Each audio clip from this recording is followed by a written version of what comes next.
Hello, everybody, and welcome into a Thursday edition of the Computer America Show. Our live computer video streaming page is now 3 up minutes until showtime. and running. We'll be starting momentarily with the Spoooon as our first hour guest, and then in hour two we'll have computer and technology news brought to you by Slimware Utilities, the official optimization software of Computer America. So hang in there, enjoy the ride, and we'll be starting shortly.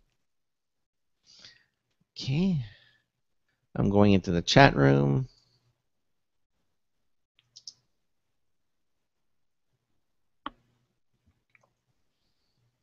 Okay.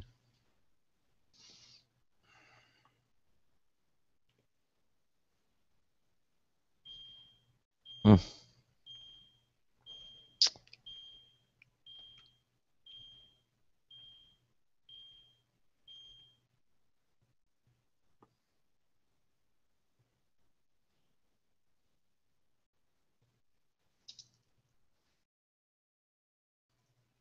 2 minutes until showtime.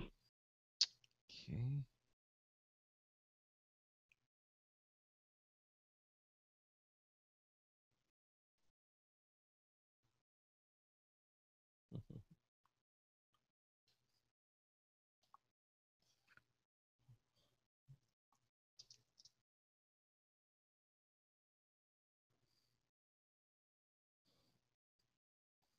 Now, at the end of the show, after we say the first hour and I say goodbye and everything, when I do that, Morgan, I'm going to have to rely on you to disconnect from Skype. Sure. So sure. just go ahead. I know you want to listen to it, but we get in the second hour. I just need for you to disconnect, and I'll be fine. Okay. Yep. Till we get some of these problems resolved, because evidently I won't be able to do that with you tonight. So. Okay. Okay. 1 minute until showtime. Do you have a mute on your system there, Morgan? Yeah, the mute your mic. I do. Okay. Would you like me to mute it? Yeah, just count to 5 and go 1 and mute it at and 3 and 4. So let me just make sure it works. Okay. 5, 4. Well, no, are you there? Good. That's I'm good. here. Yeah. Okay. Good. All right. Well, go ahead and mute it. But remember when I introduce you that you're muted, so to unmute it. Otherwise, we won't hear what you're saying. Okay. Sure. All right. Thanks.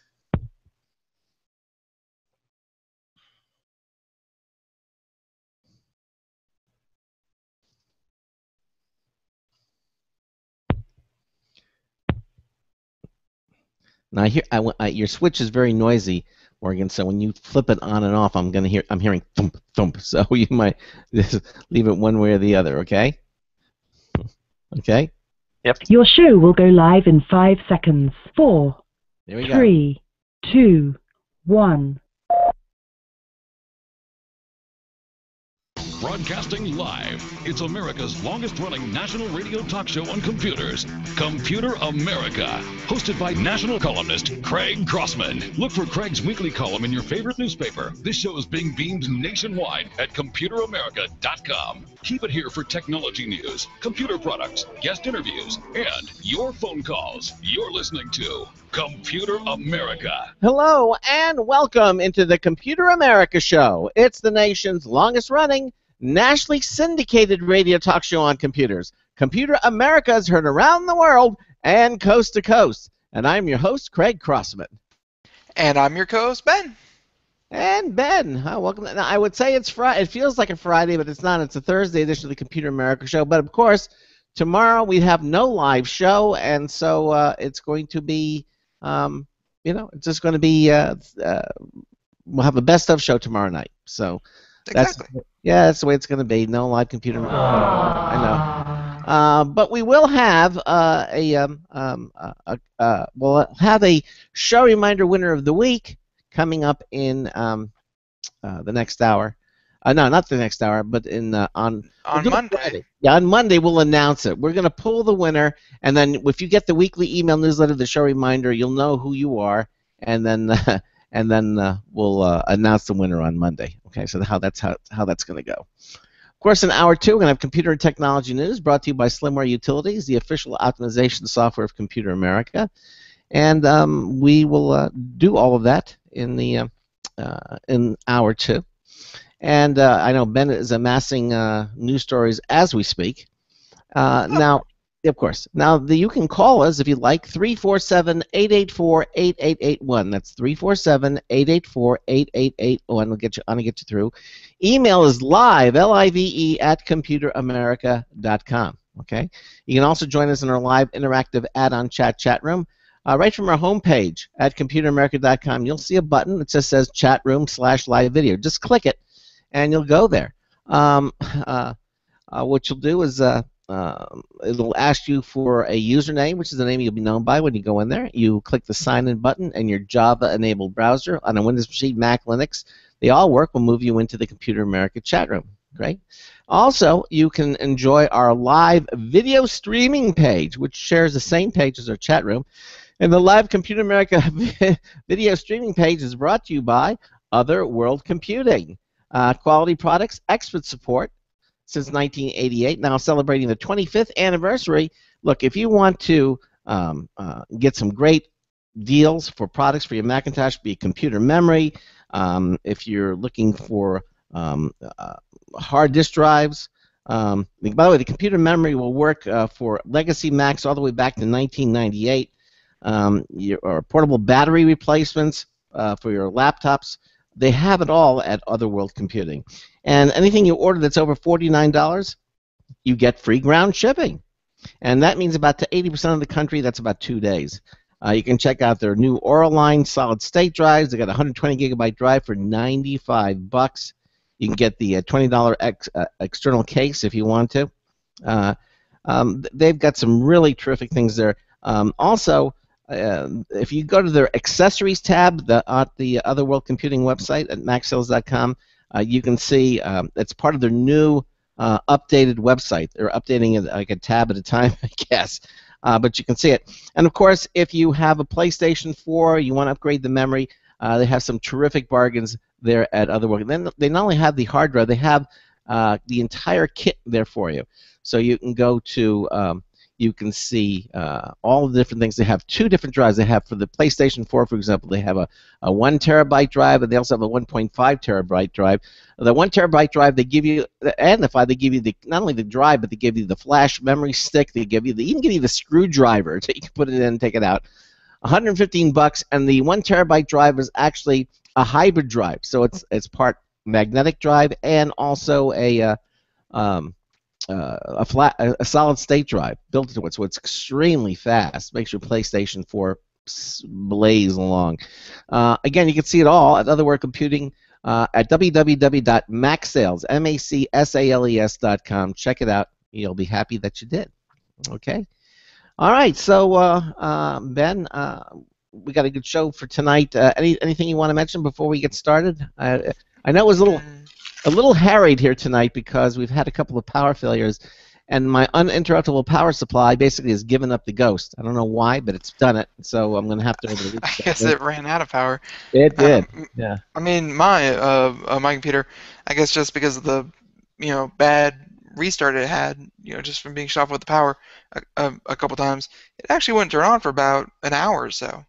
I had Wow. to crack it open and tinker with it, but got it all working. All right. Well, good. All right. Well, let's get to it in this hour. Our guest for this hour is from something called Spoonit. And if you wondered, well, Spoonit is a unique World Wide Web indexing system and search engine that allows users to optimally access and share information across various platforms and mediums. And I saw this.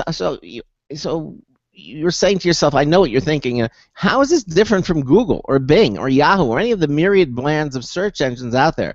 Well, here to tell us how Spoonit works and how it's different is Morgan Osborne. Morgan is Spoonit's founder and CEO. Morgan, welcome into Computer America. How are you, sir? I'm doing great. Hi, Craig. Hi, Ben. How are you guys doing? Well, a little harried. we're getting there so far. Mostly good though. Mostly good, yes, Right. exactly. Okay. And so, I guess tell us what Spoonit is, because my social producer, I went and looked at it, and the first thing I think is I couldn't, like Google, you have like a little area where you can type something to search, but this doesn't seem to work quite this way. What is Spoonit and how does it work? Sure. Well, we're a little bit different. Spoonit is really a two-part system. It's a World Wide Web indexing system and a search engine for that system. Now, the first part is what I call the interdex, and it is made up of these individual index handles, which together comprise the index handle system. That's the first part. The second part is the Spoonit search engine, which is designed for this new index handle system. Now, if I was to make the following comparisons between what we use today, the current internet system, and our interdex system, there's really four main differences. With the internet, you have the internetwork. In inter, what we all know, meaning in Latin means between. Well, with the interdex, we have an interindex. The second main difference is with the internet, you have a domain name system, a DNS. With the interdex, you have the index handle system. The third difference is that with the internet, you use information or you use words. And with the interdex, you use simformation or symbols. And lastly, with the internet, you use a search engine like Google or Bing or Yahoo to get around. With the interdex, you use the Spoonit search engine. So the Spoonit search engine allows people to optimally access and share information across various platforms and mediums, all using the index handle system. Huh. So, I mean, this isn't this isn't a Google or Bing or whatever replacement. It's for searching, between what exactly? Between anything. We can people can place these index handles on their websites, on the side of their business, their window display, on their signage, on a baseball hat, on a T-shirt, on the back of a car, just about anywhere. Oh. And they all follow this unique index handle system, which use a color-coded symbol permutation. Now that sounds complex, but obviously if you go to spoonit.com and it's spelled with 4 O's, you can see that there's a number of drop-down menus that allows you to match up any handle that you see, and by clicking the spoon, that'll do a search lookup. So and that's what I found, and you have to excuse me because I found it a little confusing or disorienting because I'm so used to go to Google, you type in what you're looking for, and quite frankly, at first I didn't get it. I mean, I have to be quite candid with you. I didn't get it at all, and then I said, Carissa, it's broken or something. What's going on? And she says, oh no, what you have to do is you have to hover over each O in the word Spoonit when you go to Spoonit. Now you can see what I'm talking about. If you go to computeramerica.com, we have a link right there that says C is on Spoonit, and I say enter in the shade code below when you go there. And I have to let me tell people that because you see there's a gray square, a blue circle, a red triangle, and a black isosceles, a right triangle. Those are the 4 shapes that evidently mean it. And if you go there and you hover over each letter of Spoonit and you put them in, then you'll find a reference to Computer America. But maybe I'm just not seeing something, Morgan. I mean, to me it was awkward. Why? It's very different. We're so used to searching for things using words. Yeah. And if you go to the About page, you'll see that we give a number of pictures of this technology being used.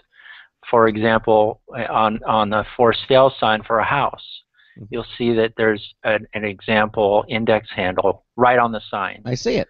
So for that use case scenario, you could be sitting in your car or driving down the street and you could see a house for sale, and all you would have to do is match up the index handle using our search engine, and that'll take you right to, well, it'll give you a search result that's been registered, and then you can go right to the website for that particular home.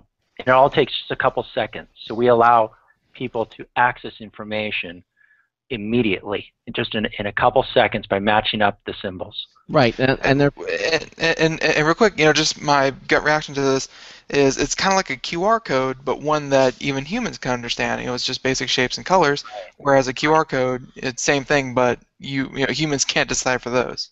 yeah, except Right. except Sorry, go with, ahead. except with the QR code, I use my smartphone to hover over it and and take the image, and the application I'm using an app that does it, and then it'll take me to the website immediately. I don't have to kind of sit in here. But for Well, me, there's a couple differences. You're right. Yeah.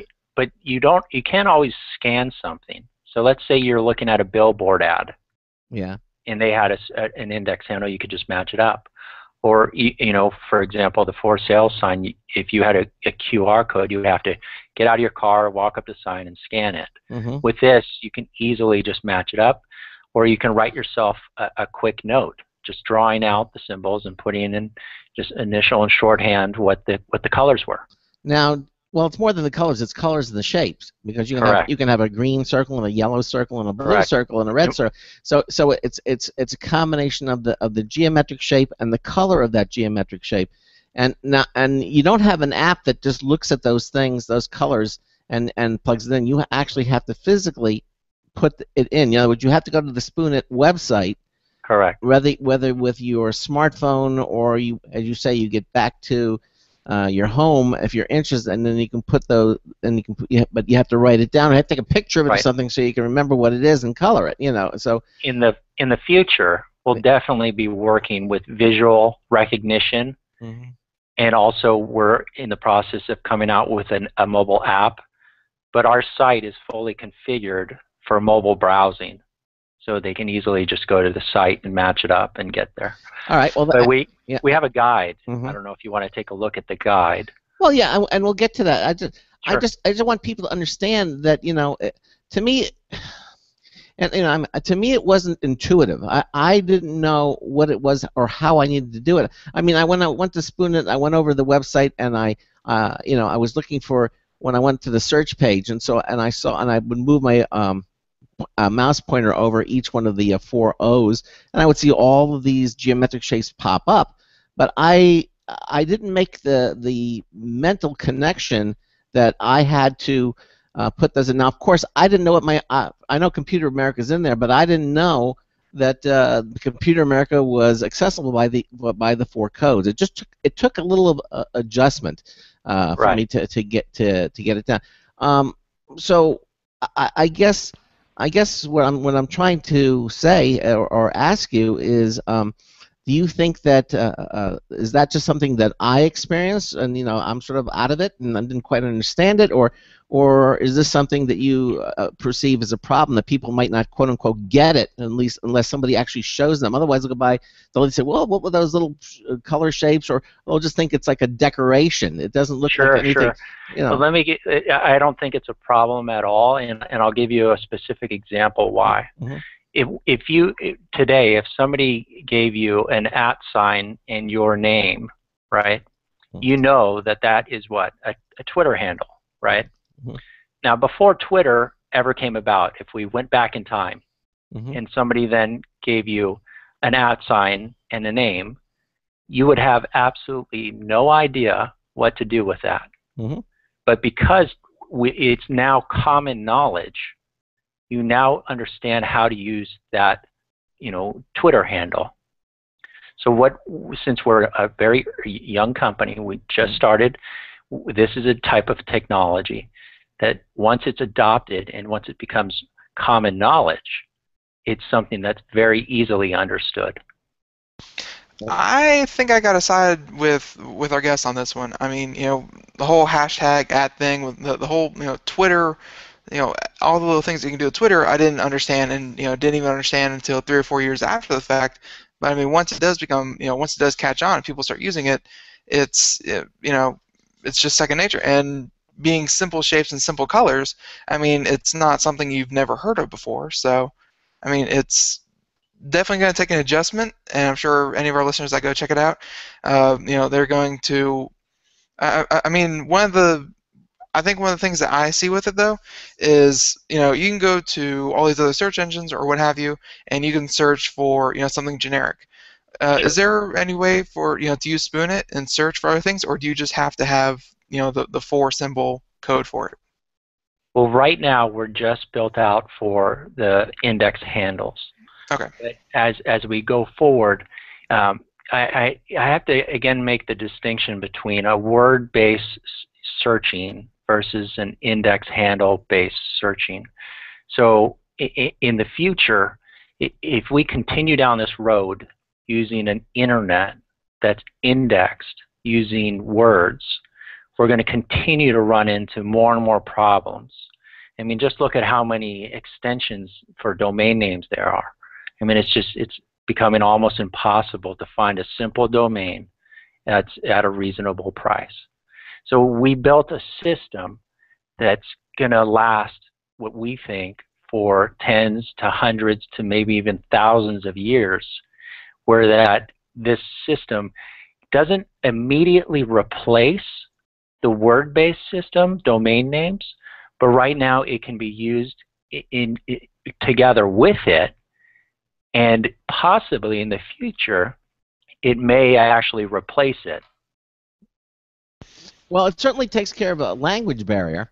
So if I don't speak English or something, or I want to have, I want it to work internationally, I could see Right. that. I mean, I could put the same Spoon It 4 characters for my company in Japan, in Arabia. I mean, and I could put it anywhere, really, Right. in the Netherlands, and it wouldn't matter if I speak English, or it's just the 4 codes, and then you put the 4 codes in, and that I could see how this would Right. work. And that's the thing, is people are going to determine how best to use the technology for them.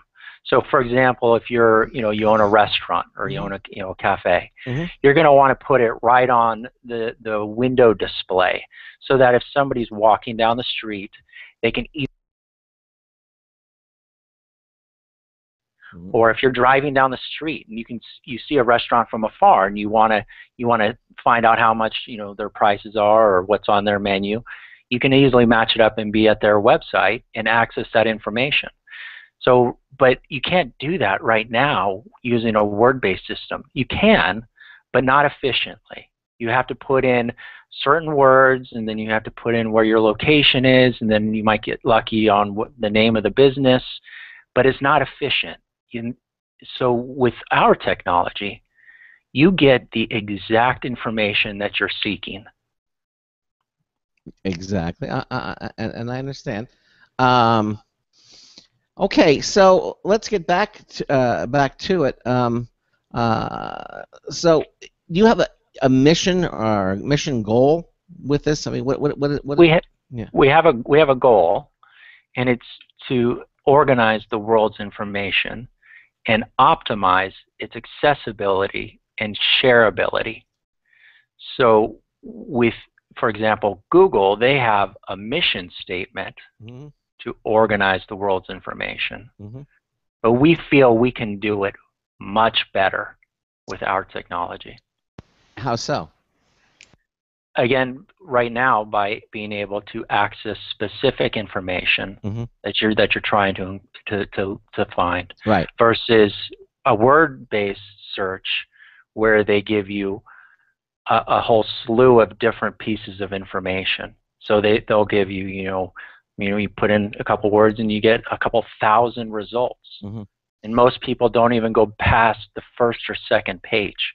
And they also give you, different results within that. So you then have to decide which information is what you're actually looking for. All right. Well, could you give us a couple of use cases, and show what kind of problems that Spoooon It solves by using this technology with these cases?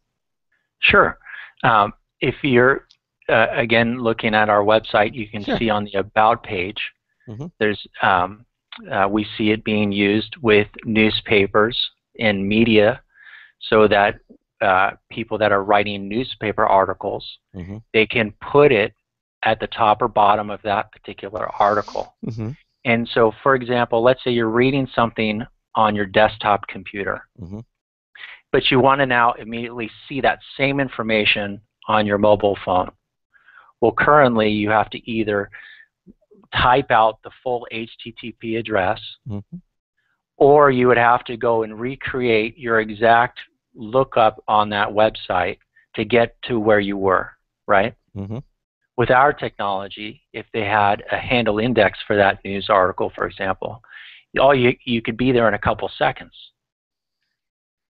Well, so it allows you to access information right just in a couple seconds without having to go enter in these long HTTP addresses, and they're going to get longer and more complex. Right. It's a system that's, I think is it's heading into a train wreck. Okay. Well, in other words, with the mobile phone, for example, I can take my finger. You're saying I have not used the mobile. I have only used the computer version. With the mobile version, I assume, I can take my finger and put it over the first square, the first right. O, and then it'll pop up, and I can just slide my finger down to the shape I want. However, I know I have to have the original four shape. I mean, I have to have the four original shapes with me. I have to look at it alongside.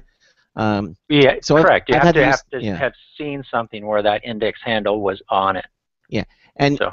Now, it has to do with short-term memory again. I'm assuming people can look at four shapes and colors and know what they are immediately and remember them. With me, what I found that I had to do is I had to go back to, for example, the Computer America look, and so it's a square, it's a gray square, it's a blue circle, right. it's red, and I had to go back and forth. Yeah. We're not expecting people to memorize these. Yeah.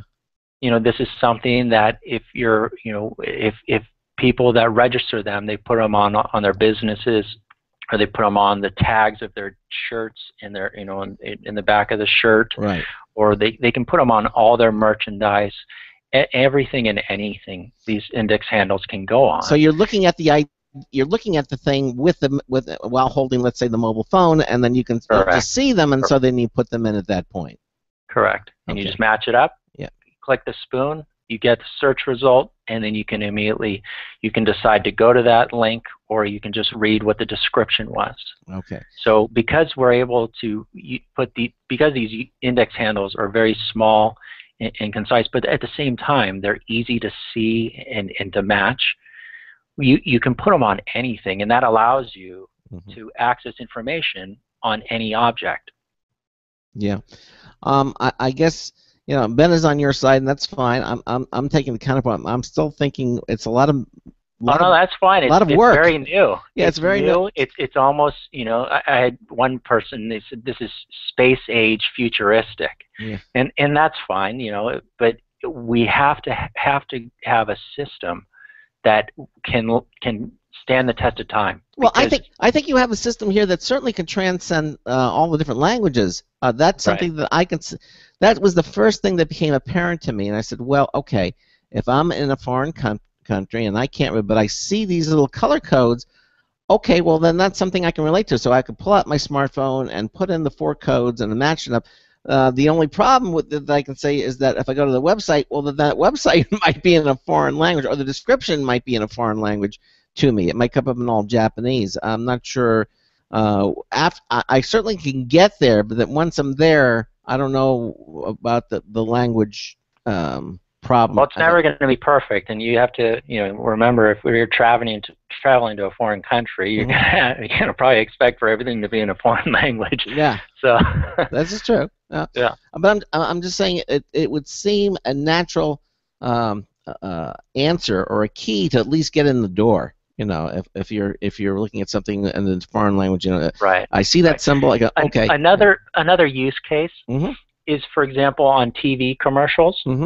If you're sitting on the couch at home watching a show, and all of a sudden the commercials come on, and you see, and they've registered an index handle for that commercial, they can easily display it on the lower, bottom corner on one of the corners of the screen. And so while you're watching that 30-second commercial, you can easily match up their index handle in a couple seconds and be at that website that that's linked up with that particular advertisement. So it allows advertisers to be very specific on connecting the viewer to whatever page that they're looking for, or that they want to take them to. How much research have you done with this in the field? I mean, to see. Oh, if we've it's done a lot of research. Everybody what kind of results are you getting? I mean, for example, if I go to Sure. McDonald's and I go to a fast food restaurant, I mean, I'm seeing QR codes now appearing on the cups and on the Right. different on the placemats. So I know I can take out my smartphone and scan that and go to a particular website or promotion, whatever they're doing. So I see that, Right. and I've come to accept it. At first, I didn't know what it was, but now, of course, I understand it. So if I'm in the McDonald's and I get a cup and it's got 4 of these little color codes, I'm going to say, oh, look, I can put this and do that. Although, to me, if I had a choice of doing just holding my phone up for a QR code and taking a picture, boom, as opposed to having no, absolutely. And that's the thing, is it's not going to work in every single instance. Mm-hmm. You might, for example, you might see an instance where you feel a QR code is a better use. Mm-hmm. But you can't put a QR code on the back of like a T-shirt on fabric or material.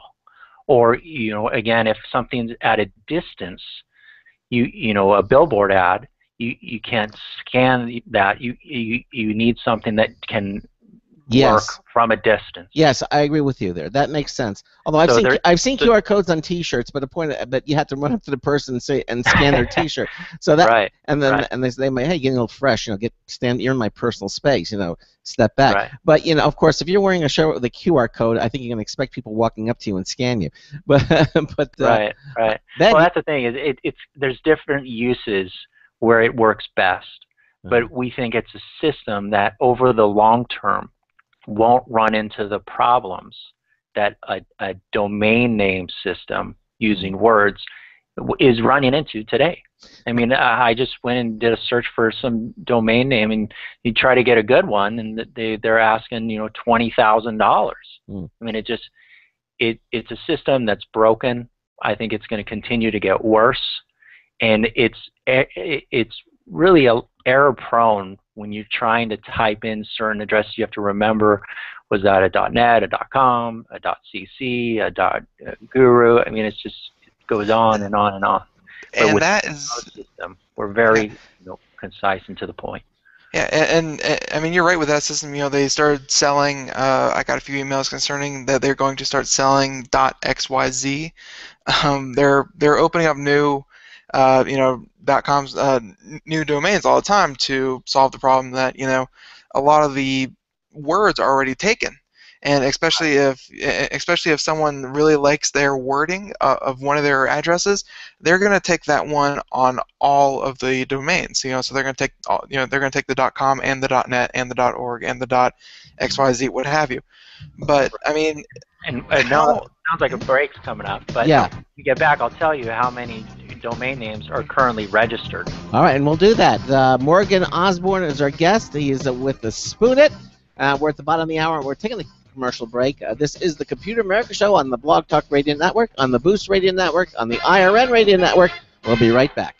Hey everyone, have you heard about the No Hair Removal device that's sweeping the globe? If you want to go weeks without shaving and get smooth, professional quality results, here's our favorite host, Cheryl, for No Hair Removal. Thanks. Hey gals, I love talking about my No. It's this cute little hair removal system that you can take with you and use almost anywhere at home or on the road. No more expensive in-office treatments, painful waxing, and no more wasting your valuable time. Got unwanted facial hair? No has patented thermocon technology that works on all hair and skin colors, so it's perfect for using on all body parts. And now you can take advantage of this incredible risk-free trial. Get the No, the facial kit, a travel case, and a $100 discount shopping card, and you don't risk a penny to try it. Try the incredible No hair completely risk-free. Call 1-800-953-5415. That's 800-953-5415. 800-953-5415.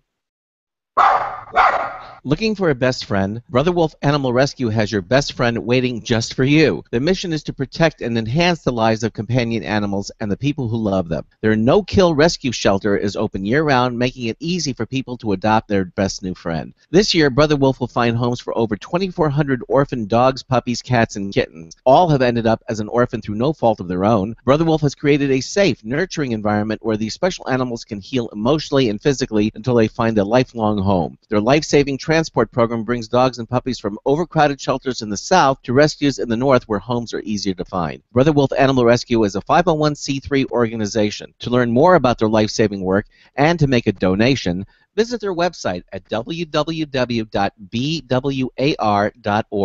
That's www.bwar.org. Help to realize Brother Wolf's vision when no animal is euthanized for lack of a home. Who's a good boy?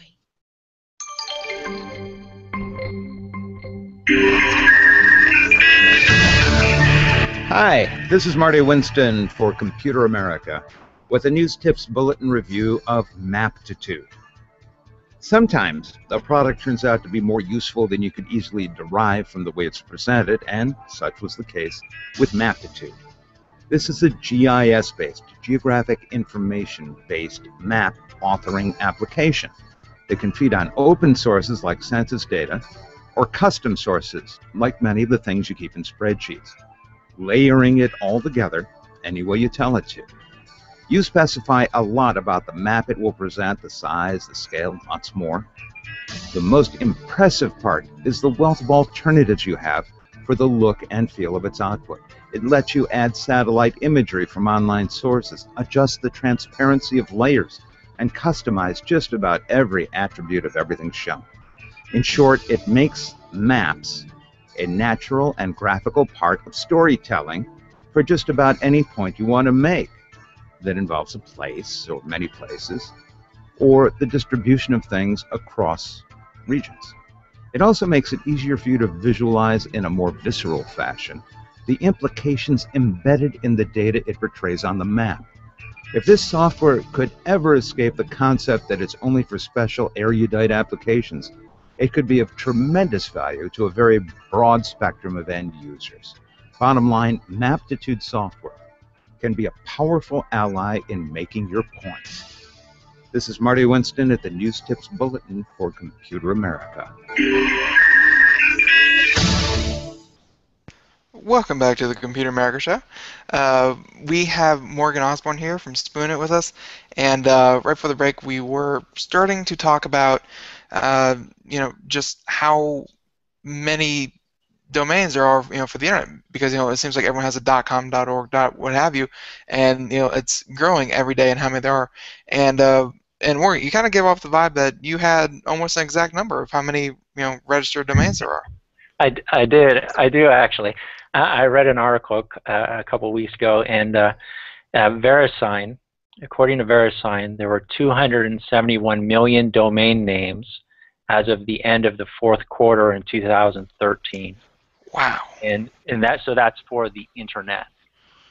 Now, for our system, the Interdex, we have the ability right now, it's configured for 300 plus million index handles. So we can easily accommodate the entire internet using the Interdex. No, it's a combination. The permutations of the four symbols will give you that many million combinations. That's what you have, you're saying? Or would Correct. Or will you have to add another O to spoon it?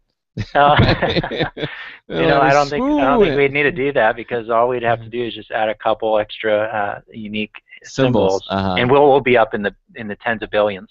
So okay, that's true. I mean, the internet's not growing that fast right now. I mean, I think it was in the fourth quarter of last year they added 17 million new domain names. Well, yeah, that's what they've gone from IPv4 to IPv6 because they were running out of IP addresses. Right. Well, that's the thing is, again, we believe, and we see it, is that the current internet system, which uses domain names, it was not constructed properly, and it's just going to continue to get worse. And that's why we created the Interdex and these index handles and the Spoooon search engine.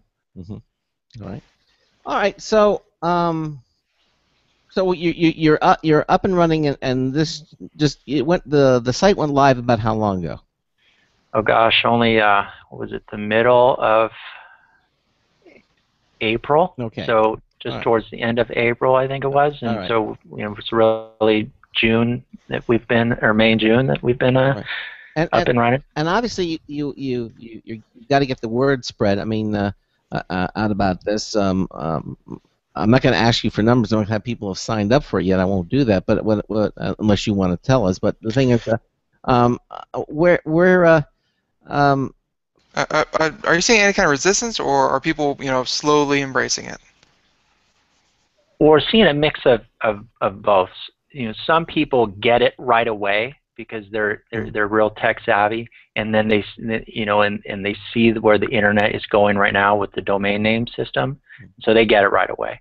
Then there's other people that once you explain it to them, and they for example, I take them to the home page and I say, okay, now just click the Spoooon, and that you just did a search lookup for that index handle.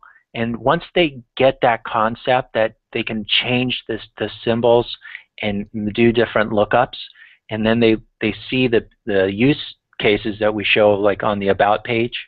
Once they get that, then they understand it. Now, Morgan, and then they all say, oh, I need to buy the 4 red squares. I need to get the good one. Well, yeah, and I understand that. Although I have to take exception with one thing. I mean, I like to think that I'm a relatively tech-savvy person. I mean, I'm hoping. Oh, I hosting. No, I understand what you're saying, but I don't think it has to do with how tech-savvy you are. I think that there's just, I mean, I didn't get it until I saw, it was explained to me. Oh, this is what you need to do, and the moment I understood it, I got it. So.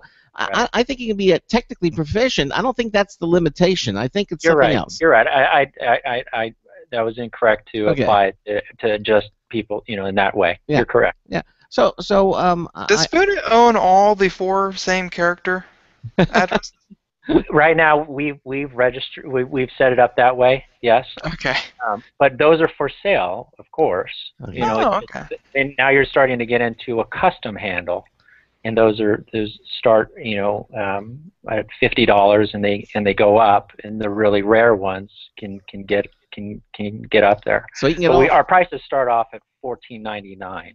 Okay. For a randomly selected handle. I just went for 4 red circles and it came up to Spoooon it. If I went to 4 red squares, so you got all the. It seems like you have the good ones. Oh, they're just placeholders. They're just placeholders. We're going to sell those. Like, for example, I think that a company like McDonald's would want to purchase the 4 red squares, just because it's a very simple index handle, and that's something from their corporate point of view they would want that. Especially if you want a square meal or something like that. I don't know. I think something like McDonald's, they're gonna want the upper left triangle, the upper right triangle, and make an M, with the 4 triangles. You can definitely start to to design them how you like. But like I said, we start off, our prices are $14.99 a year. So that'll be your specific index handle for life, so long as you renew every year. Okay. Yeah, I would think that would be it. And so you're sort of getting started. You've only been in April, so I guess what are your plans for the company and the future of Spoooon it, if you had to put a label on? What would you say that is?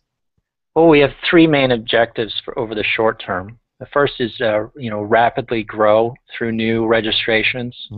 The second is strategic partnerships, and then strategic relationships. So as far as growing new registrations, as more and more people sign up, and as we add new employees, we're going to need to support that system. And as far as our second objective, which is strategic partnerships, we're looking to partner with large professional organizations and sports organizations that want to implement this technology into their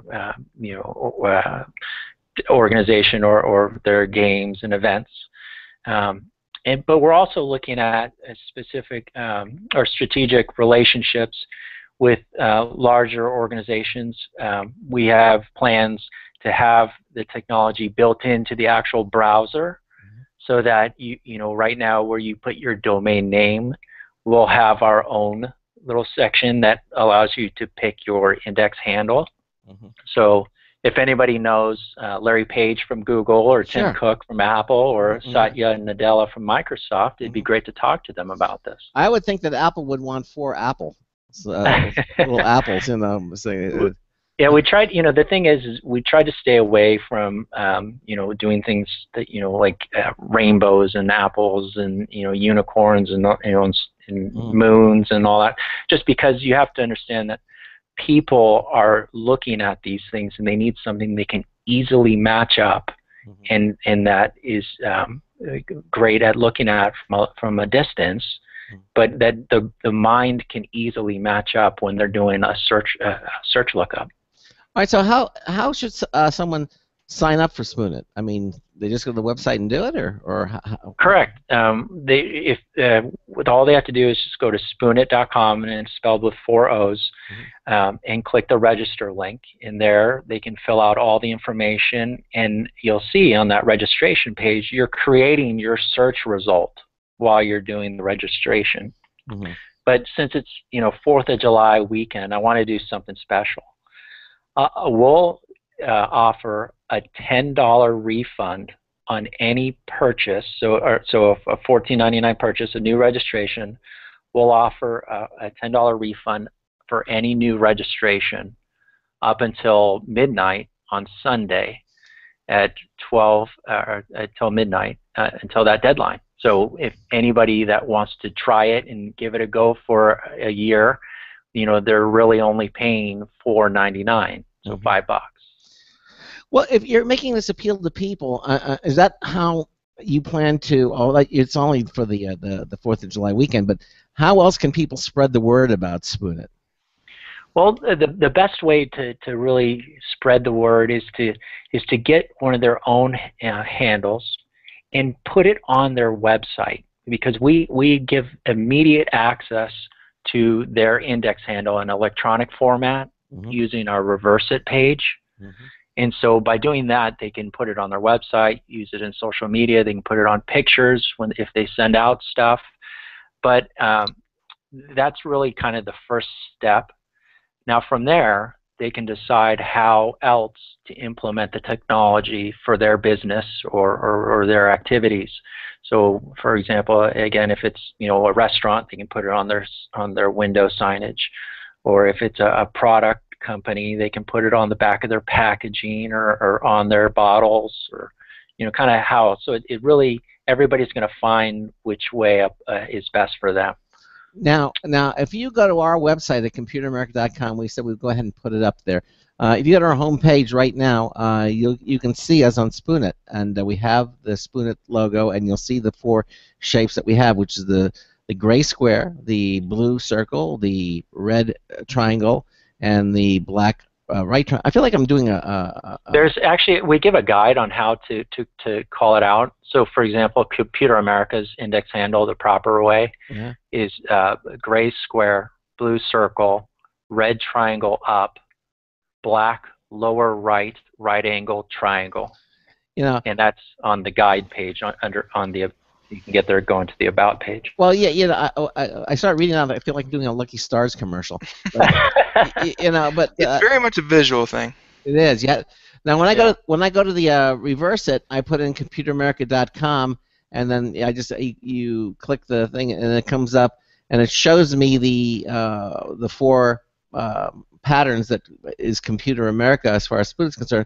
But then you give me a bunch of HTML code that comes up. Now, what is that HTML code for? Well, we give you the href code so that you can put that code into your website or into other websites, and that'll pull your index handle, the images for your index handle, and it'll also provide a lookup link.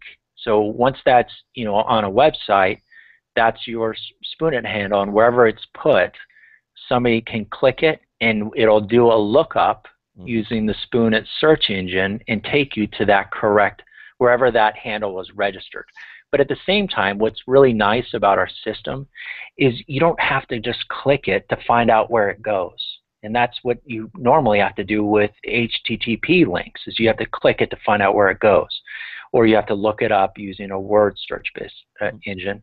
But with us, you can easily just look it up on the Spoon-It search engine and get the description for that before you decide to go there. So we give that added step security for people So- to decide. So if I embed that code into my website, what am I going to see when You're going to see just your index handle, the 4 color-coded symbols. And then I would, is it clickable? Would I, Yes. If I click it, then what am I going to go back to my home page? Where am I going to go at that point? Correct. But if somebody wants to take that index handle and they're maybe writing an article about Computer America, they can put it into their article, and if somebody clicks that, it'll take you to Computer America's homepage. Got it. All right, I understand. Yeah. All right. So at least people know what to do.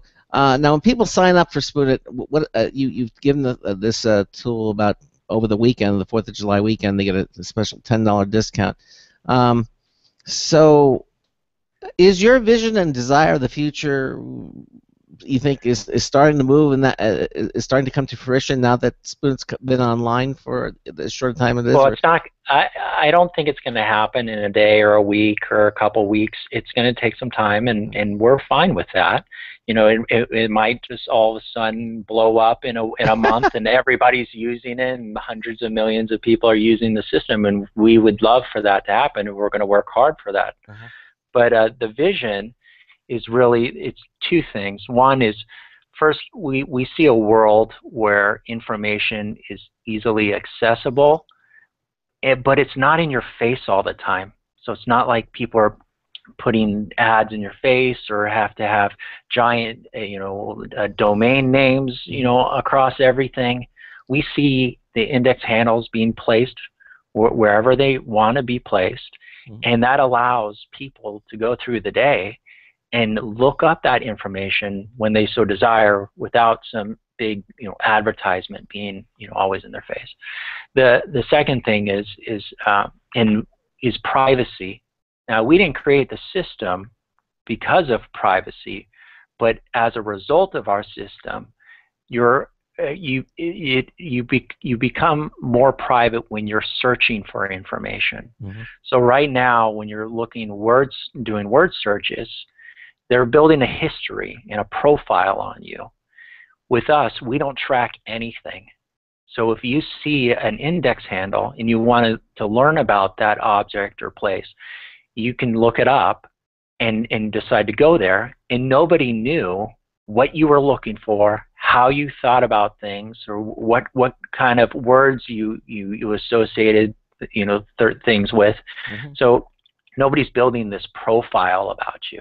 And that's really a wonderful thing, we think, is that it makes the world a more private place without limiting the ability to obtain information about just about anything. Really? Okay. So again, and I realize you're the founder and CEO, so you're going to have the best optimal view. But I mean, do you?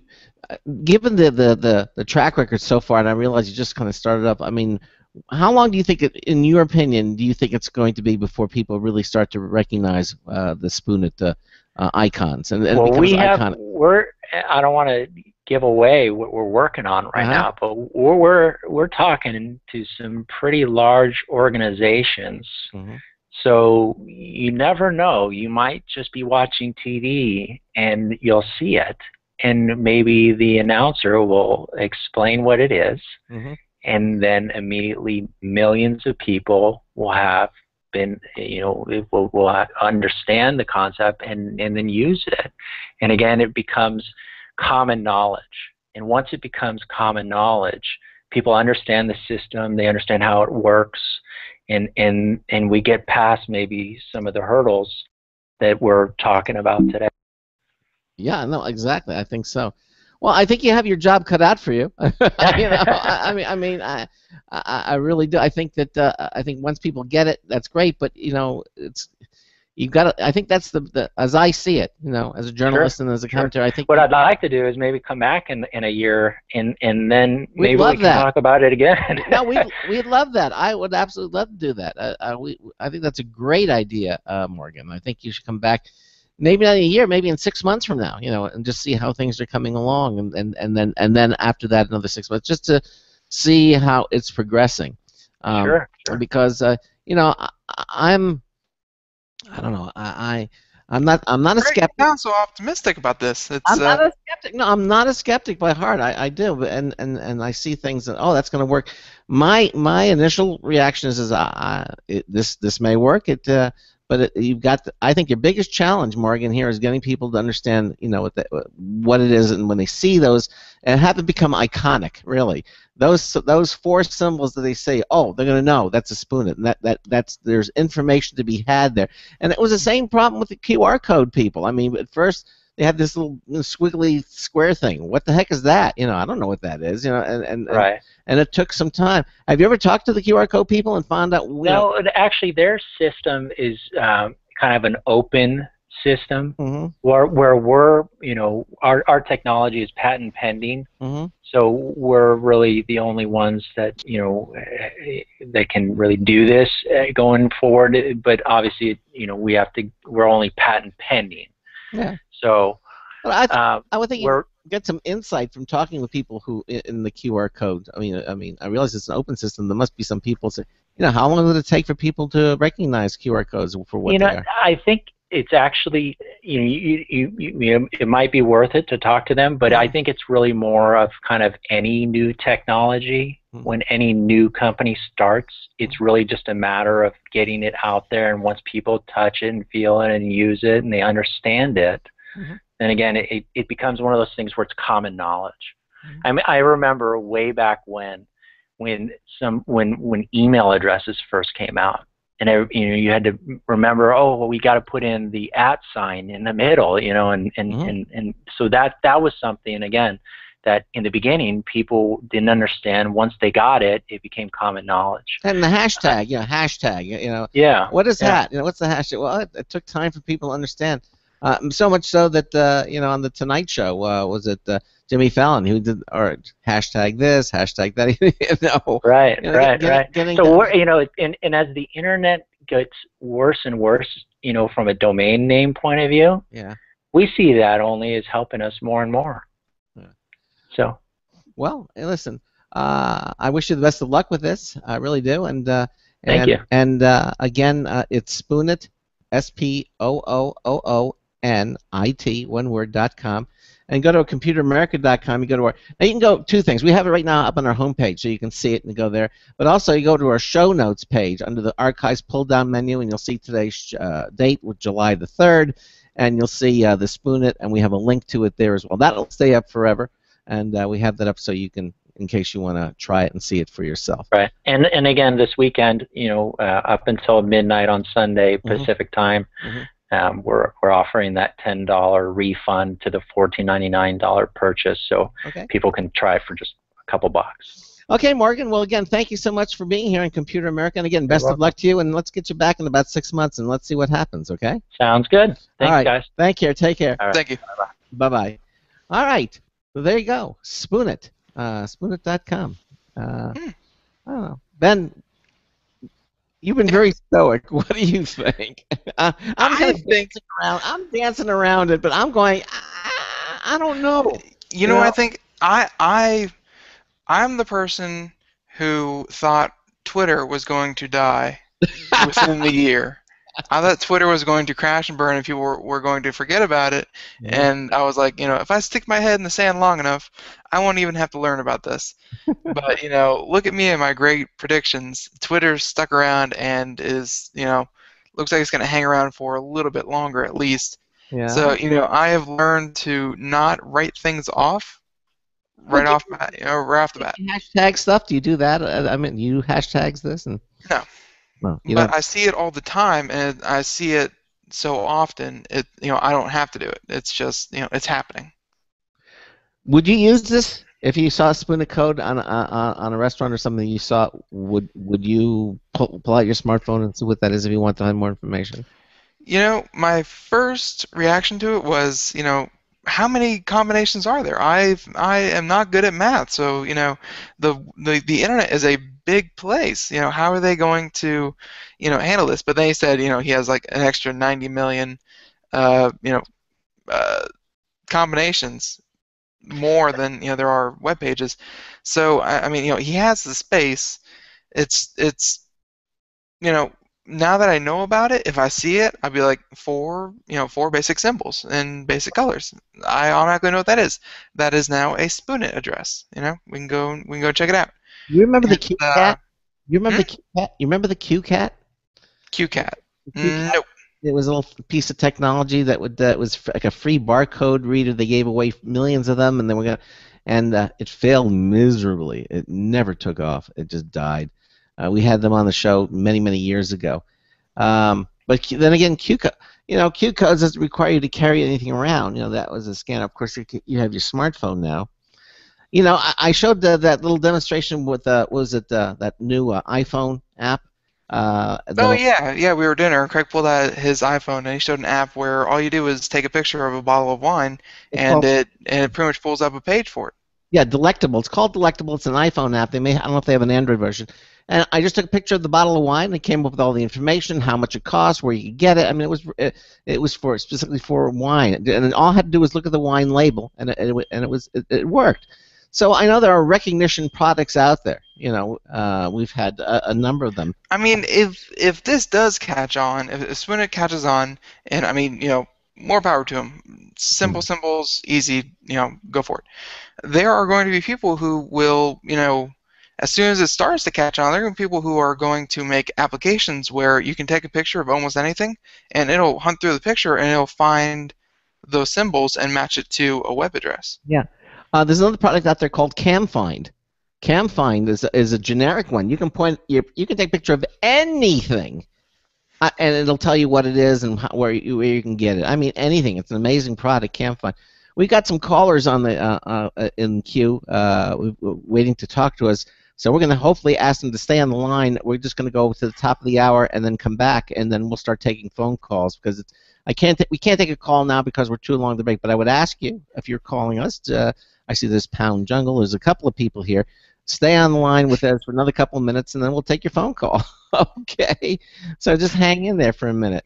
But anyways, you were looking for my reaction, and it's they have a chance.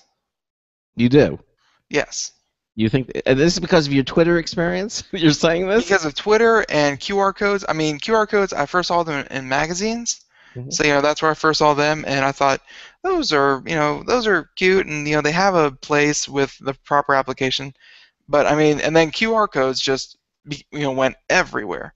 I mean, they were on drinks, they were on food, they were on shirts, they were on cars, they were on everything. So, I mean, if QR codes can make it and Twitter can make it, I mean, this is the same principle. Maybe. The only thing they have to watch out for is that it's Spoonit with 4 O's. Yes. And that's right. And obviously, it's not Spoon, it's Spoonit. Yeah, Spoonit. One word. Spoonit.com with 4 O's. Even though you spell it with the space, there's no space in cyberspace. So Spoonit.com, it's all one word. All right, we're going to go to some of the phone calls when we come back. Just in a moment. This is the Computer America Show on the Blog Talk Radio Network, on the Boost Radio Network, on the IRN Radio Network. We've got computer and technology news coming up as well. Stay with us. We'll be right back in a matter of moments.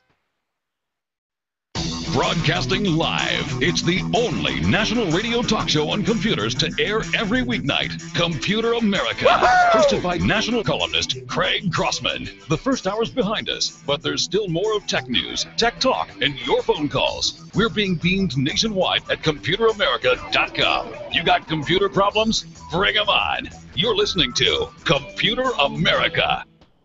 Computers run the world, and we run computers. Call us or send us an email to live@computeramerica.com. Hello and welcome into Hour 2 of the nation's longest-running, nationally syndicated radio talk show on computers. This is the Computer America Show, and I'm your host, Craig Crossman. And I'm your co-host, Ben. And we just had Spoonit on the show. We had their company CEO, Morgan Osborne, on the program. Very nice gentleman, and talking about it. And but I'm on the fence. I'm sorry, but I just don't think it's going to make it. I don't want to say that to him directly, but I'm hoping that it does. But Craig has been wrong before. I've been wrong before, and I think I think it has potential. I really do. He started 2 months ago, and if he can just get if he can get the word out, I mean that's our job here. Yeah. Is to help get the word out. If you can get the word out and get people using it, there's no stopping it. Now let's get the opinion of some callers here. We got a caller here. His name is Pound Jungle, and let's see what he has to say. Computer America, Craig Crossman. Hi, how are you? Well, I guess, are you there? Hello? I guess that's not, you got a bad connection. Okay. Sounded like music for a second, but okay. It was, okay. Anyhow. All right, so again, 347-884-8881. I'll get you on and get you through if you have a question or a comment for us here on the show. But again, that's my feeling is that, I would say no. You're saying let's see what happens, and I'm okay for let's see what happens. But just to make that, there's no reason it can't succeed. Let's put it that way. I think it's too difficult. I think it's for the average person. It's going to be too much for them to. Okay, I got to get this symbol and I got that symbol. Oh no, it's this one and that one. I think it's too much. See, at least with a QR code, you hold up your smartphone, boom, you got it. It's instantaneous. It doesn't require any additional thought process. See, but for me, like reading it out, that is going to be near impossible to do. Mm-hmm. Yeah. Reading out one of these Spoooon codes is going to be impossible to do. Yeah. But I think when you're sitting there and you have the app, and either you have to scroll it and put it into a smartphone or something like that, that would be pretty easy to do. But I mean, as soon as it starts taking off, there's going to be someone out there. There are many, many, many app makers that you'll just be able to take a picture of it, and it will match those symbols right away, and it'll take you to the domain. There are going to be people who are going to hack it to work like a QR code, but it's going to be somewhat readable by the average person. You think so? I think so. I think if this technology is going to take off, if Spoooon is going to take off, someone is going to develop an app that will make it work like a QR code, but it's going to be something that a person can read. Mm. You know what I mean? Like if you put two QR codes right next to each other, I can't tell the difference. No, you can't. You have to take a smartphone to it. Right. But with this, and any 3 to 4-year-old could tell the difference between the two. Yeah, but it's short-term memory. You're going to remember the 4 color codes. You have to. How do you notate it? Unless you take a picture of it and come back, or unless you have a product that you can take it with you or something. Well, yeah, and that's what I'm saying. The best case scenario for this thing is if it catches on like a QR code. Right. I mean, if you're driving, you see a bulletin board and you see an ad for something, and then you see and you see the Spoooon code there. You're not going to remember that particular combination in at least 10 minutes from now after you see it. You're going to forget it unless you take a picture of the board and then go ahead and match it up. Yeah, especially in today's day and age, just remembering things just isn't people's strong point anymore. Okay. So it really isn't. With technology, it kind of took it away from us. Mm. So I mean, Jonathan makes an excellent point. What about people who are colorblind? I didn't even ask him that. I didn't think of that. Well, I mean, red, especially if you're red-green colorblind, that's just going to be how it is. I didn't even think of that. It's a good point, Jonathan. I should have asked him, what if you're colorblind? I don't see a workaround around that, though. I mean, the best case scenario would be, even if you're colorblind, you still see the shape. Unfortunately, you need the color and the shape to get it to work right. Well, okay. Well, Jonathan, you should have asked us that question when the guest we didn't even think of that. Yeah, Jonathan.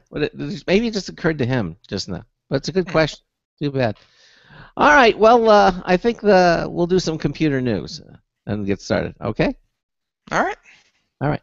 Or, yeah, let's do computer news. Yeah. Tonight's computer and technology news is brought to you by Slimware Utilities, the official optimization software of Computer America.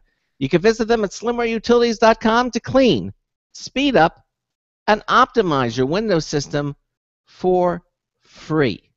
That's right. Everything at slimwareutilities.com, absolutely free. They do exactly what I said they'll do: clean, speed up, and optimize your Windows system. They even have a backup product, a rec image, works with Windows 8. Check them all out. They're all free. You don't have to pay for them ever, and they will. They'll do the job extremely well. You'll be happy that you did it, and you'll thank us for it. Okay. So let's start off. This was a cute little story. This was actually from last night. We didn't get time to it. people who live in how should I say, in third world countries that don't have access to, they kind of live off the grid. There were a couple of these products that would provide light.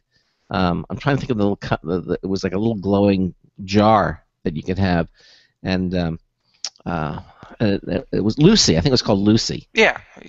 Yeah, that sounds familiar. LUCI or something like that? Yeah, and it would glow, and then you get. Well, evidently, yeah, you can Google it and see if I'm right. I think it's called Lucy. Yep, Lucy lights. Lucy lights, yeah, exactly. Lucy solar lights. They're solar powered. Yeah, solar powered. Well, here's another one for what if you live in the dark all the time? Okay, and solar power doesn't do it for you. Well, evidently there's something another device that uses. Well, have you seen these flashlights where although I haven't seen them in a while, they were hot for a while, then they kind of disappeared. But they were hot because all the hurricanes just happened. Yeah, and it was good for those. You shake the flashlight. It never uses battery. You shake it, and the little thing would go up and down, and you would get light for about 20 minutes, and then you do it again. Okay. Well, evidently they got something called the Spark. Okay. And they're saying this could power lamps for people without light, according to this article from Wired magazine. They say the majority of Kenyans live off the grid, meaning they don't have electricity to light their homes, charge their cell phones, or do any other number of tasks many of us take for granted on a daily basis. Solar power is a burgeoning source of energy for the country, but buying an individual solar power system can be pricey. Evidently, the creator of this thing called Spark, who's now raising money on Kickstarter, is a kinetic energy device to help give a cheap boost of electricity to those who live without it. Now, they do have a Kickstarter page. I'm just kind of curious to see. Evidently, they got a lot. They got 679 backers, and he's raised 34,405 pounds, which is about what, about $50,000, and they have a goal of 50,000 pounds. So they're more than halfway to it. So anyway, this is basically the idea is simple. You shake the rock-shaped gadget. Looks like a little rock, or a geodesic kind of rock, but it's made of white plastic. It looks like. You shake it sort of like a maraca. Shake, shake, shake, maraca, and that effort will recharge the battery and produce enough energy to power a light. Basically, 12 minutes of shaking gets you 1 hour of light. Okay? The concept's been brewing in this gentleman's mind for years. That for the past couple of decades, he's been a professional percussionist touring with the Spice Girls, Dido, and Faithless. And each night she exerted intense amounts of energy that seemed to just float away with the crowds after the show. She says, I've always wondered if all the energy I gave out on stage as a performer could be harnessed and used. And so she began researching how she might be able to take the concept of percussion and turn it into a sustainable source of energy. She tapped an engineer and designer to help develop the technology and form the product, and came up with the Flintstone-shaped device that houses a small energy producing circuit. As a magnet moves back and forth through the center of the copper coil, it works like those flashlights. It gives the rechargeable battery a boost. So basically, someone can shake the spark in the morning and use the power in the evening. And each battery can hold up to 20 hours at a time. Okay, so there it is. I think that's a cute thing. You can go check it out. It's at Wired magazine, and you can check out the story for yourself and see if this is something you might be interested in. All right. Okay. Yep. And by the way, I sent these stories off earlier, so I'm already collecting more. There's a lot of little interesting ones I'm sure we'll cover later. How about this one? This one is from Maxim PC, and if you have ever played any video game ever, undoubtedly there's going to be an Easter egg, there's going to be a pop culture reference, there's going to be, something in there that kind of pokes fun at whatever was happening during the time of the creation of the game, because, they're human, they want to express some kind of opinion or just, work some fun into it.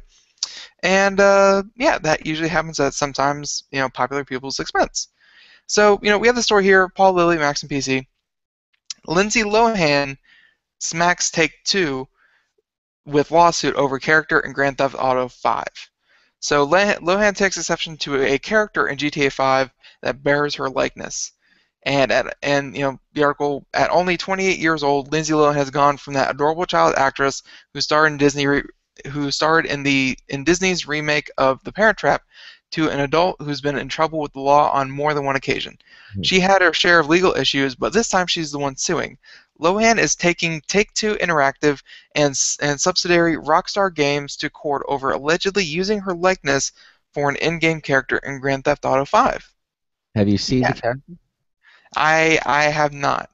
But according to the Associated Press, Lohan's lawsuit contends that the character named Lacey Jonas is a dead ringer for the actress who had roles in Herbie, Fully Loaded, and Freaky Friday, to name just two of her past films. The suit claims it copied just about everything: her image, voice, and even her style from her clothesline.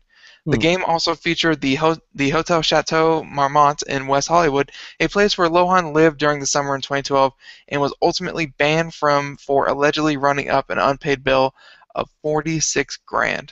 Wow. So GTA 5 launched in September of last year and generated over $800 million in sales on the first day.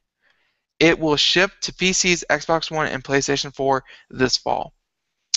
So, Lindsay Lohan, who is just one of those popular people that tends to be in America, is now suing a game company for using her likeness. And don't get me wrong, it happens all the time, where it'll be just pop culture references that they'll program into games, and they might have her some references to Lindsay Lohan or one of her characters. But I mean, is that really grounds enough to actually sue the game company over using her likeness? No, I don't think she'll win. I don't think she'll win. And it happens so often that that's why I have to agree with you. It happens in every single game. Her likeness is not that unique. Like, I mean, she got two eyes, a nose, and a mouth. She got blonde hair. And it's not like a photograph of her. It's a cartoon character. I mean, just to draw back on the one that's springing to mind, there was a character in World of Warcraft, and it had the whole outfit of Indiana Jones. Mm-hmm. And the character's name was Harrison Jones. Harrison Ford, Indiana Jones, Harrison Jones. Ah, got it. And he used lines from Raiders of the Lost Ark, and and all that kind of stuff. He had a lot of the same voice. He had really, really close voice, but Harrison Ford never sued anyone over that. It's just something that games do nowadays, just to get references in, because it's entertaining for the player. Yeah. But you can't sue over that. At least I don't think. I mean, she's gonna try. She obviously is trying to sue GTA 5. It's an opportunity to make money, and I think. I think that's it. I think it's $800 million the first day. That's not even including. I'm sure it cracked over $1 billion in sales, and I'm sure she wants some of that. Yeah, exactly. Not going to happen. And the funny part is, characters like that usually are very small roles. It's not like it's GTA 5 starring Lindsay Lohan knockoff. She's characters like this are usually just a small little wink, wink, nudge, nudge to the audience. Mm-hmm. So I mean, I doubt. Craig, I have to agree with you. I doubt it's going to go anywhere. But she's trying. She's trying. I guess it doesn't. I guess she'll find some. She's found a lawyer who's going to try to do it, and well, I don't think she's going to get anywhere with that. Hey, here's a story from Maximum PC. Paul Lilly, HTC, they make the phone, posts rare profit on flagship phone sales. Good for them. The HTC One M8 sales helped the company get back in the black. It's been several years now since HTC was on top of the world as the most active player in the Android space, and during that time, it seemed HTC had a license to print money, as each quarter yielded a bigger profit than the last. But the good times came to an end when Samsung rose to prominence in the Android space, and more often than not, HTC posts a loss these days. Not last quarter, though. HTC is once again profitable, and it has its One M8 handset to thank for that. HTC collected $65.06 billion. That's around US $2 billion.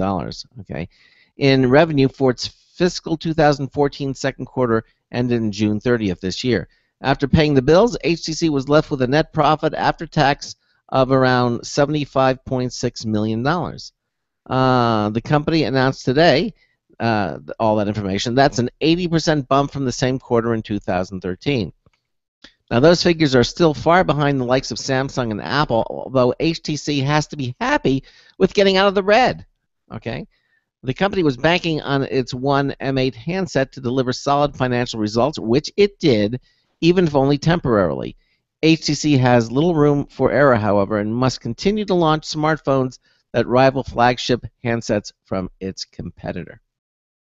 So a momentary respite for them. Yeah. Oh yeah, that's actually kind of rare for a lot of companies who seem to always land in the red until the very end of the year with Black Friday, and then their sales go up. Mhm. So, I mean, following on the heels of that one, if I can find the story here, it's actually sales. Here we go.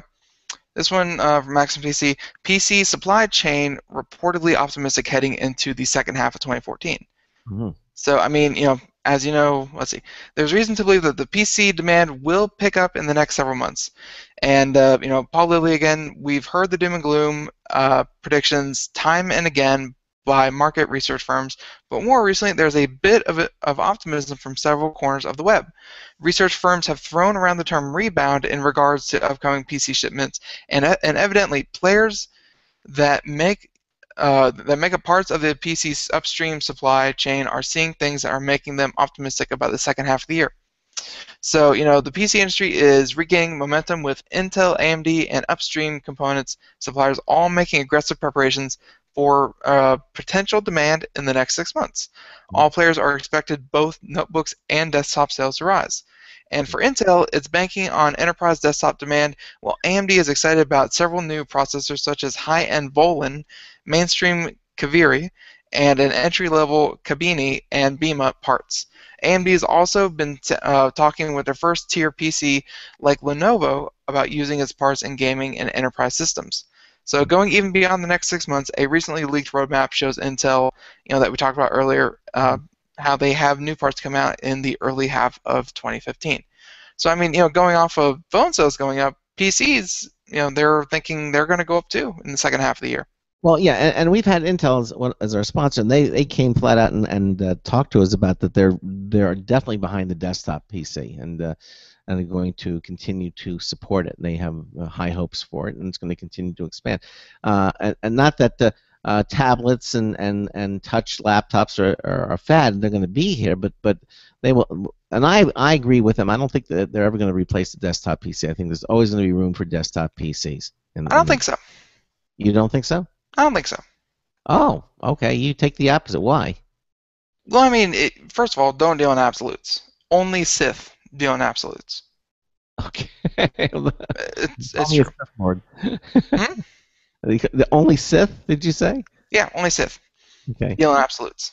Yeah. Obi-Wan Kenobi? Whatever. Yeah, the Sith Lords, yes, exactly. Yes. So, to say they're going to be around forever, they're going to be around for as long as they are, equal parts convenient, accessible, convenient, accessible, and price competitive. Mm-hmm. As soon as there's something that trumps it in every one of those fields, they're going to go away. And what I mean is, eventually, perhaps I watch too much Science Channel, but you see these demonstrations of, like last year we did something about computers that were being built into the home. Yeah. Like mirrors and things like that were becoming computers. Windows were, fridges were, countertops were computer monitors. As soon as they're built into homes like that, the desktop PC can't beat the convenience. I'm sorry, but when I want to look up something, I don't go to my refrigerator.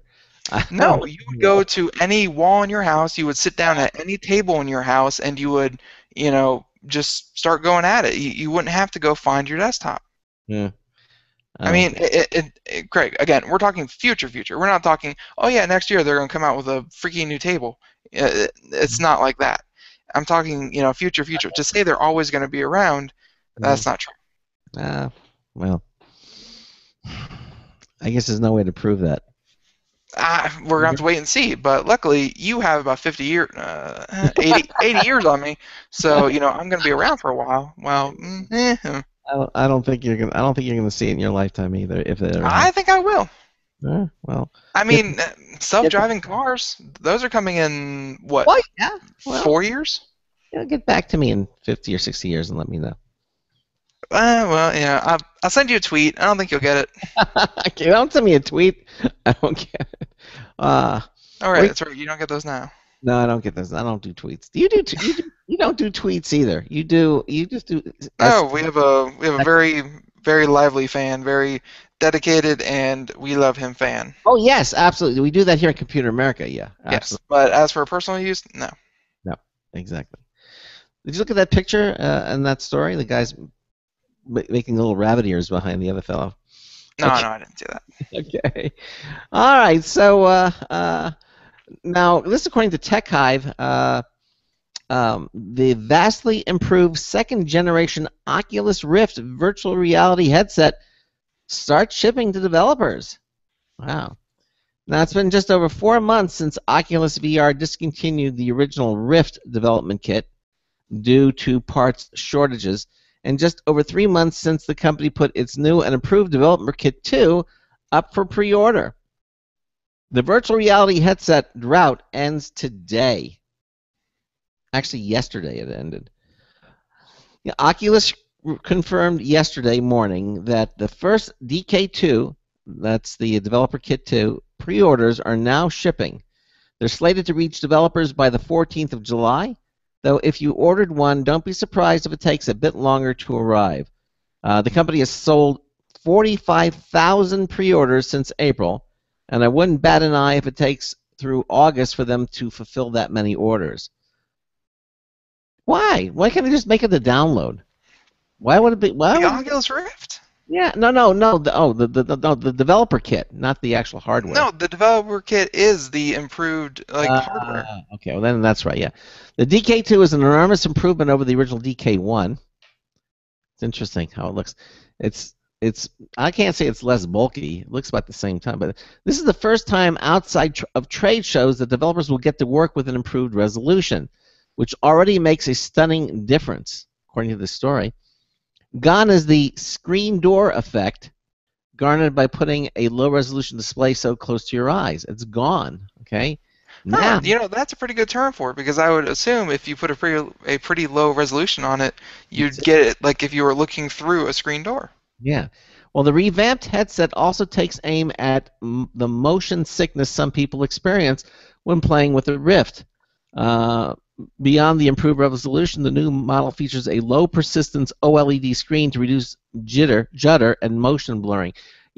Again, there's a lot of credence to that because I've experienced it myself. I mean, I remember playing one of the first video games on a Nintendo 64. It was called Turok, and I was playing it, was enjoying it, and all of a sudden, after playing it for a while, I noticed I felt sick.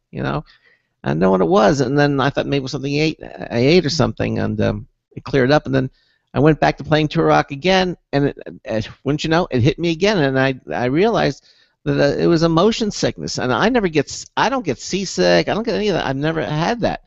Boy, that was really something. I couldn't play the game, or I couldn't play it for as long as I'd like to. I'd have to sit it down, take a break, go back. Now, have you ever experienced? Because you're the consummate gamer. Have you ever gotten any of that motion sickness from any of these games that you play, Ben? Well, I did play a game for 40 hours straight. Yeah, that did it for you? No. And you didn't get sick? No. Maybe it's a type of game. I don't know. I mean, sure, I've heard of it, but I think it has to be those that are really prone to seasickness or motion sickness. I'm not prone to seasickness. I've never been seasick in my life. Seasick, motion sickness. I feel like they have to really already have a pre-existing condition. It's not like, this game isn't designed right and therefore you will get motion sickness. I think it's those that are prone to it or more sensitive to it it might induce that. Yeah, well, anyway, they said that they're improving it because there's less jitter and motion blurring. Judder. Judder, which what's the difference between jitter and judder? I have no idea. Okay. It's just what they say. We have to go with them because they said it. Okay. Well, the DK2 also includes a separate external camera, about 1.5 to 2 inches wide, making it a bit more unwieldy than the original dev kit. I told you it looked a little more blocky, bulky. What it lacks in transportability, however, it makes up for by adding positional tracking to the suite of tools available for fledgling virtual reality developers. So basically, positional tracking, I assume that means as you turn your head left and right, it's going to know exactly, the scene will shift in accordance with moving your head. All right? Okay. So what does that mean in layman's terms? Well, in DK1, you could rotate your head and the gyroscopes inside the device would rotate the camera in place. Okay. The external camera in DK2 allows for more complicated maneuvers, such as leaning or ducking. All right, now you see, okay, so that's it. All in all, it's quite an upgrade for $350, right? You can still pre-order your own unit right now by heading to Oculus's website. This isn't a final consumer-ready product, though, so keep in mind, if you decide to purchase one, it's not meant as anything other than a prototype, hence the developer kit designation. Okay. You know, run out and get one, or just wait for the final version. Probably wait for the final one. We had these guys on the show, didn't we? Oculus Rift? Yeah, we had an Oculus Rift when they were still doing their Kickstarter, like their first one. Did we really? I think so. Okay, here, let me just check here. Real Oculus. Could have sworn we did, and they came on and they talked to us about virtual reality and all that kind of stuff. And okay, where's it going? It could be. I don't remember. We either had them or another company that did virtual reality. Like that. Okay. All right. Well, anyway, there it is. The DK2 is now available. Yep, it's going to be fun. Yes, it is. If they ever get around to it. Did you know it took them, I think, like a full... Oh, I wouldn't even go into that. That's a whole different use case for the Oculus Rift that is a bit weird. Okay, how about this one? Real quick, I wanted to do one that I think is going to be very, very relevant to everyone tomorrow and tomorrow night specifically. But with the commercial break being so close... you want to wait? Okay. All right. Well, yeah. What I can do in the meantime is we can just talk a little bit about ProXPN here for a minute. If you go to our homepage at computeramerica.com, you'll see that we have a special limited offer, and it's going fast, folks. But basically, we have a special promotion. When you go online, you know, you and your privacy are at risk. If you internet services providers can monitor you, what you do when you go, where you go, and when you're on using the internet at home. They can even block whatever it is you're doing. But with ProXPN, you don't have to worry about any of that. Click on the ProXPN link there. It'll take you to our special page. Put in the code COMPAM, C-O-M-P-A-M. If you forget it, don't worry. It's right on our website. 20% off any membership. That's like less than $5 a month when you go for the yearly plan. Check it out, proxpn.com. COMPAM, the special code. We've got more stories coming up. This is Computer America. Stay with us. This is a special alert to all Americans who own a vehicle with less than 120,000 miles with an auto warranty about to expire or no warranty coverage at all. Due to a decline in the economy and major car companies filing for bankruptcy, Cover America Auto Care has announced revolutionary, inexpensive mechanical breakdown coverage that is now available to the general public to save consumers thousands on auto repairs. An open phone line has been established for drivers to call who own a vehicle that is less than 10 years old for a free 5-minute quote and to see if you qualify. The number is 800-483-2514. Drivers who are covered with this auto protection will not have to pay for a covered repair again. This is the auto coverage now sweeping across America at a fraction of what dealerships charge and is now available to the public by calling today. The number to call is 800-483-2514. 800-483-2514. That's 800-483-2514. Don't complain about your cable bill going up and up and up. Do something about it. Grab a pencil and jot down this special number. 1-866-663-MyTV. The more cable TV rates go up, the better digital satellite TV looks. So, disable the cable and get more of your favorite channels in 100% digital quality for less money. Call 1-866-663-MyTV right now to sign up for packages starting as low as $19.99 and up to 4 rooms. And there's no equipment to buy. That includes your free HD TV upgrade, your free DVR upgrade, and your free professional installation. And the best part, the pristine digital picture and sound. Call 1-866-663-MyTV. So, what are you waiting for? Pull out your major credit or debit card. Call 1-866-663-MyTV. 1-866-663-MyTV. Disable the cable, cut costs, and get more. Call 1-866-663-MyTV. 1-866-663-MyTV. Hi, this is Marty Winston with a News Tips Bulletin Review for Computer America. This time, it's the Apricorn Aegis Padlock DT Drive. And Apricorn has long been one of the cleverest added value hard drive companies and very well tuned to the needs for security in a hard drive. Their brand new Aegis Padlock DT is another star in that galaxy. We got in the 4 terabyte version of this USB 3 treasure in a well-locked box. Our wall wart powers it, but powering doesn't get you anywhere. The keypad on the top is your entry. You need to enter a user set code, 7 to 16 digits long. Tick, tick, tick, tick, tick. But it's not easy to cheat. There's no access until you enter the code. It has 3 defenses against brute force crack attacks, up to and including, boom, a data self-destruct, plus timing attack defenses. When it comes to the data on the drive being hardware encrypted, let's run the alphabet soup. They've got FIPS 140-2 validation, XTS AES 256 bits. It is solid. And the case has a physical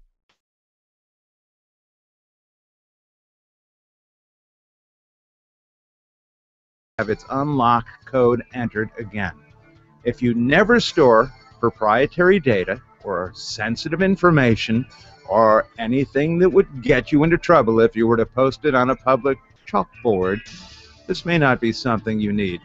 But if that's not the case, just how safe are your removable drives? Bottom line, whether you're driven by morality or liability or regulatory mandates, there's an extreme level of unauthorized access protection now available in high-speed Apricorn Aegis Padlock DT drives. This is Marty Winston with a News Tips Bulletin Review for Computer America. Welcome back to the Computer America Show. 34 minutes past the hour, and we're doing computer and technology news. Yes, Greg? Yes, we are. And yeah, exactly. And you know what I was thinking during the break that I said we were going to wait for the show reminder winner of the week to do it Friday, but I think we're just going to do it now. And I think what about people who haven't got their entry yet? That's it. I think we're just going to do it now, and then we'll. I guess we'll have a longer entry period for next week's contest. That's right. It'll make it up. It'll make it up for it on the other end. But I want to do it, and let's just announce the winner. Okay. All right. So this week's show reminder winner, we're going to do it. And by the way, well, okay, let's do it. This week's show reminder winner is Rhonda Brooks. Rhonda, congratulations. You win the Logitech Wireless Rechargeable Touchpad T650. Okay? It's got perform up to 13 unique Windows 8 gestures with embedded precision sensors, resistance to fingerprints and scratches. It's got a large smooth glass surface. Valued at $80, $79.99, $80. So congratulations, Rhonda. You are this week's show reminder winner. And again, just head over to Computer America and just get our show reminder. It's really simple. Just go to our homepage and you go right down to under the first pull-down menu to contests, and you'll see the show reminder winner. And you just click on that, and basically all we ask is your first and last name and your email address. That's all you have to do. And click the blue submit button. It'll send you a confirmation to which you must reply. We want to make sure that it is you who wants to get the show reminder and not some bot, doing it for you.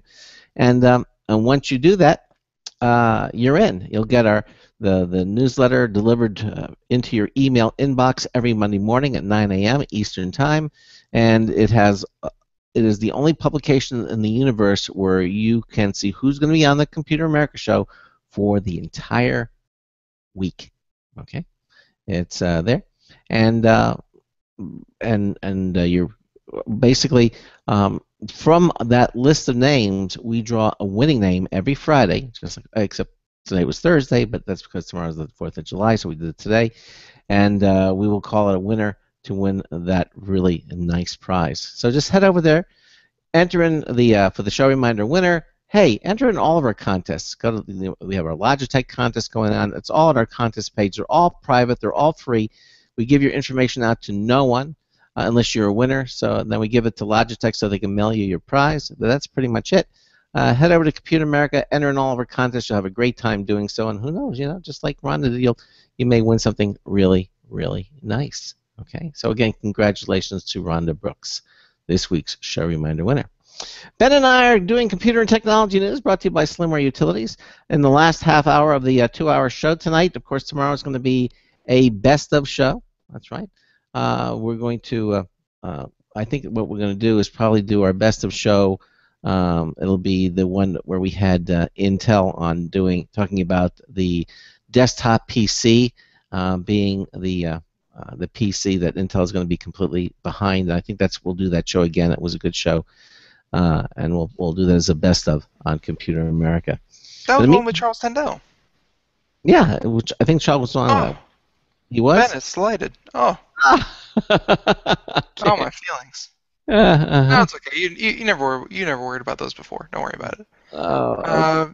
Yep. Craig, we're doing computer technology news, and it's my turn to pick out a story. Yes, it is. And I had one lined up that I think everyone needs to pay attention to. Especially for tomorrow night, 4th of July. Yeah, it is. It's very relevant. Ah, you already know the one I'm talking about. Yes, I do. So, yep, this one's from Wired, and it's how to take awesome photos of fireworks. That's right. So, a few things are more exciting than fireworks display, except maybe a photograph of a fireworks display. Unfortunately, fireworks can confuse a modern camera's automated settings. They're fast, they're dynamic, they're bright, and they disappear just as quickly as they appear. The good news is that despite all those things, they're still sort of predictable. You can use a range of battle-tested manual settings to capture dramatic photos of the explosions in the sky. Even if you're using a smartphone, there are a few apps and quick tips that help you nab the best shots. Again, this is one to help you get good pictures of fireworks. There was I used to have an Olympus camera before I got, I started using the one on my smartphone.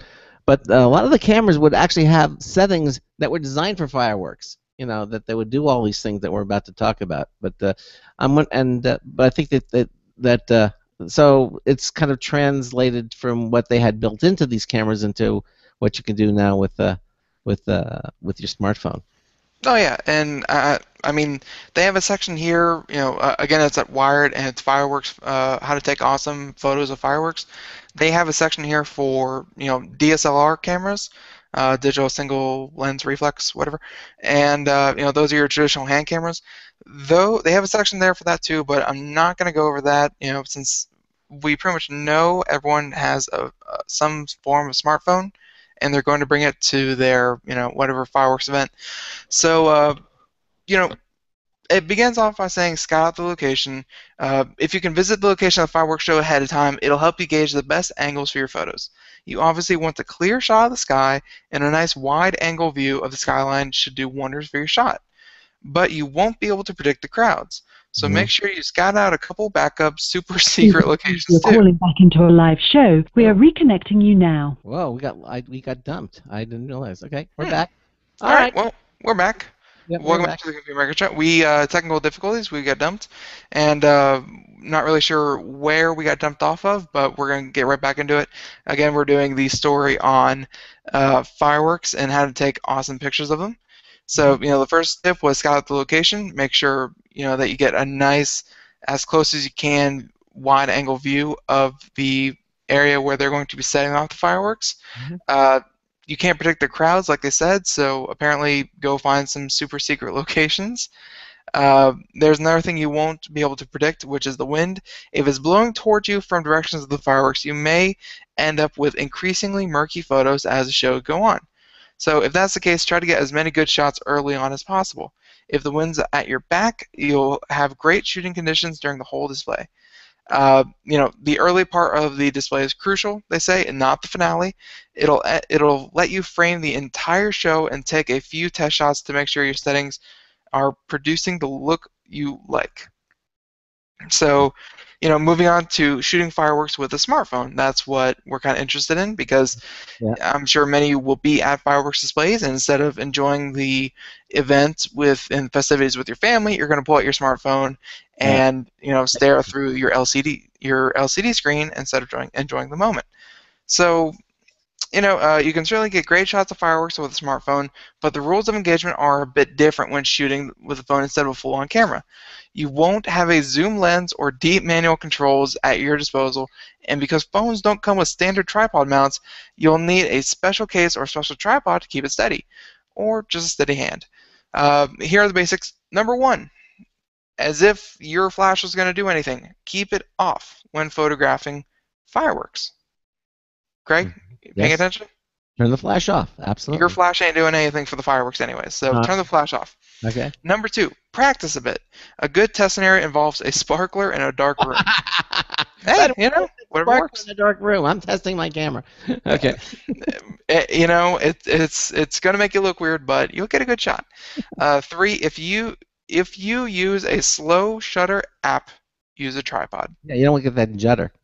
Exactly. That is actually the proper way to use that. So, and number 4, lastly, try to get as close to the action as possible. No, We're not saying go up in the air or bother the guy setting off the fireworks. Yeah. We're just saying get as close as you can to the fireworks from a safe distance. Yeah, exactly. So, it turns out that there are actually, Apple recently announced it will open up the iPhone's manual camera controls to third-party developers at WWDC 2014. So there should be apps that let you take full control of manual settings by this time next year. Still, there are a few apps that let you take control of the shutter speed on the iPhone camera right now. Long Expo, Slow Shutter Cam, and Slow Shutter Camera Plus. And for Android, they also have Camera FV-5. And all of those let you turn your smartphone camera into a full-fledged manual shooter. So, and it goes on about DSLRs and that kind of thing. But I think those tips, and also maybe even experimenting with some of those apps we were talking about that let you manually control the shutter speed of your iPhone camera, you should be able to get some pretty good shots. Yeah. Well, if it's anything like the picture that I'm seeing here in the article, it looks really nice.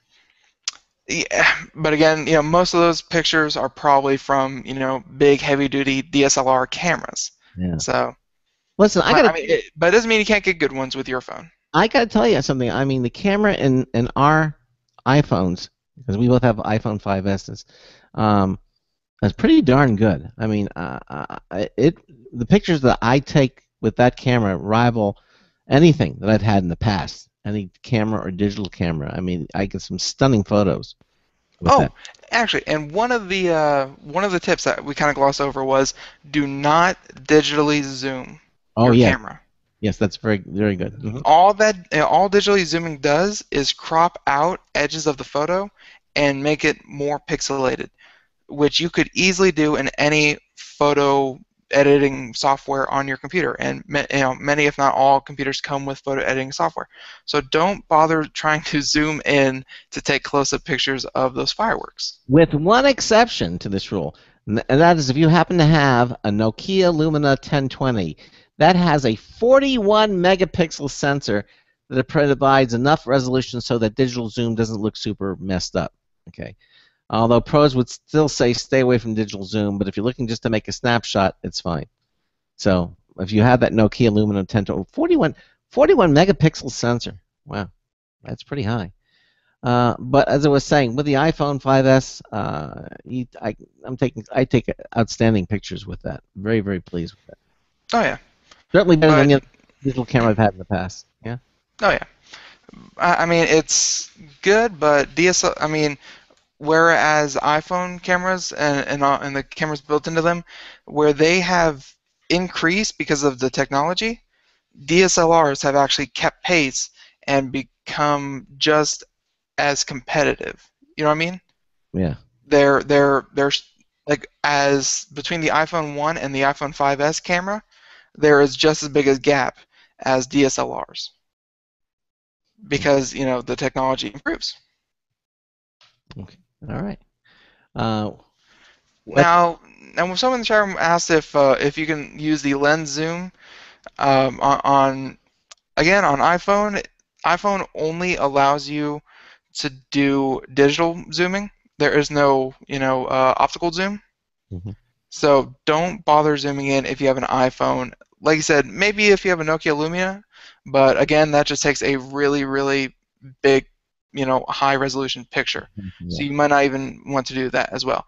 But if you have a standard camera with an optical zoom and a lens that you can zoom in with, go for it. That will work. Yeah, I can't. Oh wait, and one more thing. Yeah. Don't ruin your family event by trying to stare through your smartphone and trying to get the perfect picture of fireworks. There are fireworks all over the internet.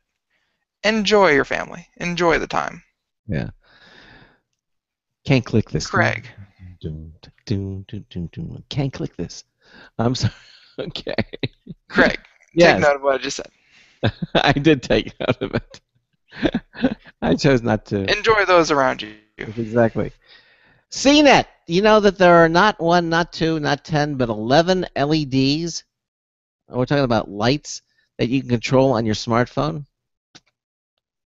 This is a little spotlight thing here. If you're looking to spruce up your home lighting situation, they have smart LEDs that can do much more than your basic bulb. All 10 of them have apps for remote access, and some can even change color and integrate with IFTTT. And they have a gallery of all these different bulbs. I just got a collection of 10 bulbs from a company that I'm going to review. But LED lights, I think, are the way of the future. I think eventually all lights are going to be LED. Not even I'm holding on hope for incandescent. Incandescent. I think they're going to catch on again. Again? Yeah. They're inefficient. So? I mean, all the big companies are making them. GE is making them. Philips is making them. They've got the even Samsung is they're making a Bluetooth. Samsung, it's a Bluetooth-enabled light bulb.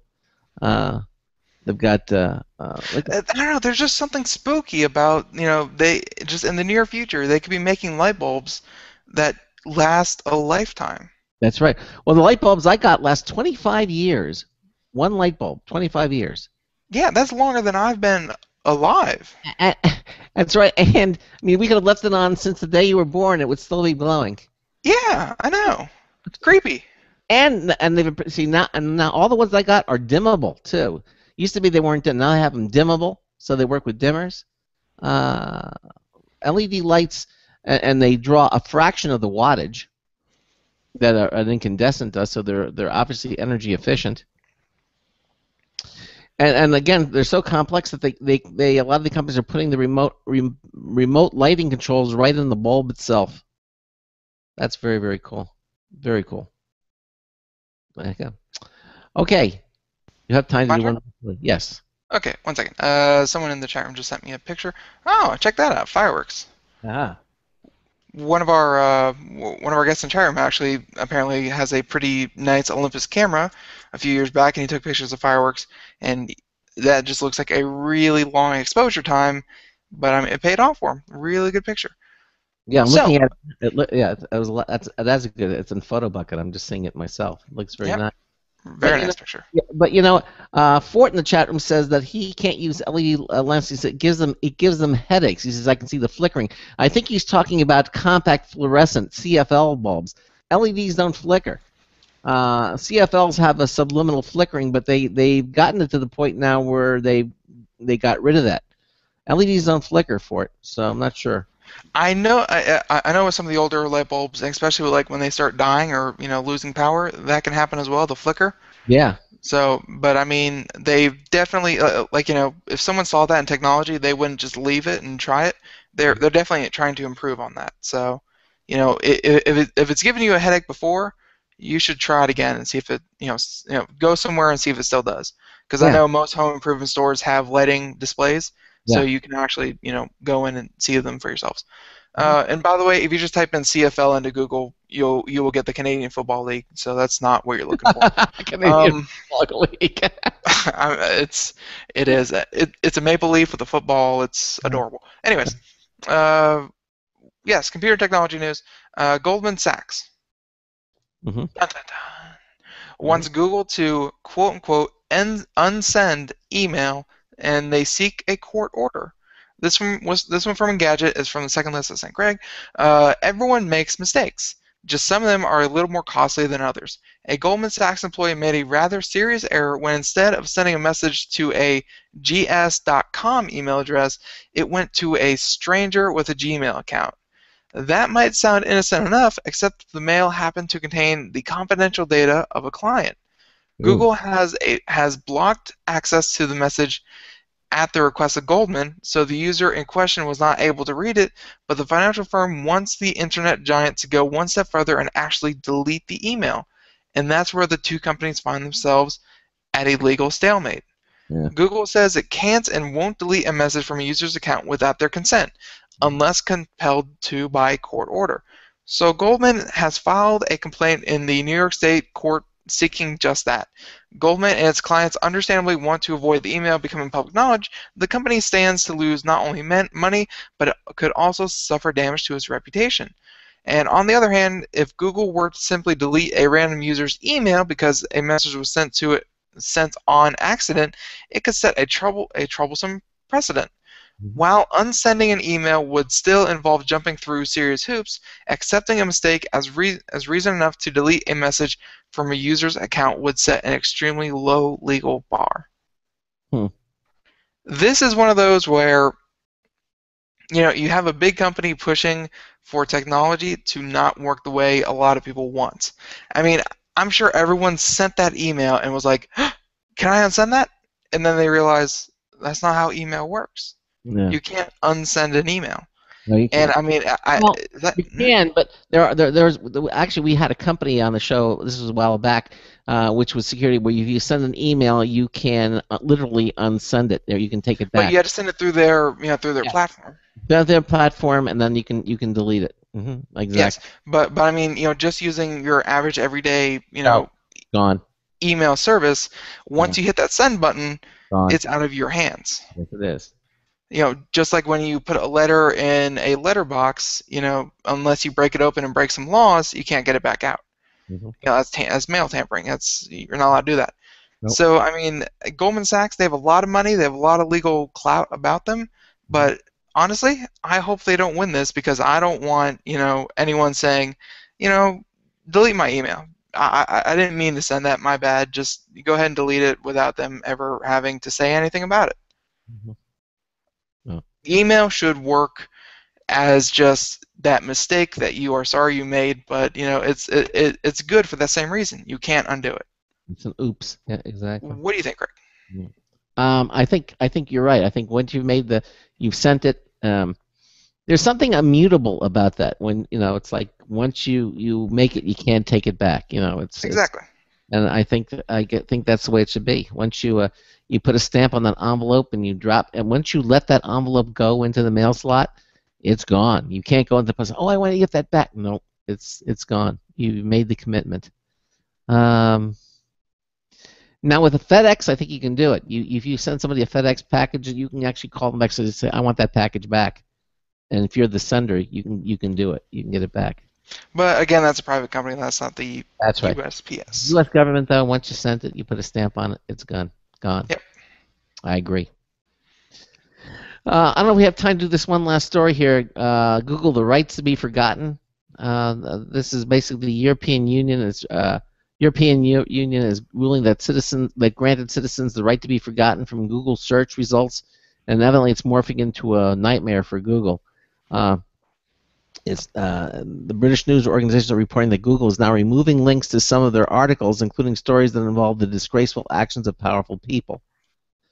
Yesterday, the BBC said he received a notice from Google informing him, this is editor Robert Preston, that a 2007 blog post he wrote on ex-Merrill Lynch CEO Stan O'Neill would no longer turn up in search results in Europe.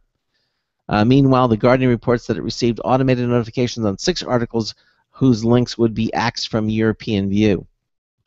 In some ways, Google is just following the EU's dictates. The company fought the EU on the right to be forgotten issue, but now it has no choice but to implement the ruling, which the court says applies where the information is inaccurate, inadequate, irrelevant, or excessive. Those are the 4 guidelines.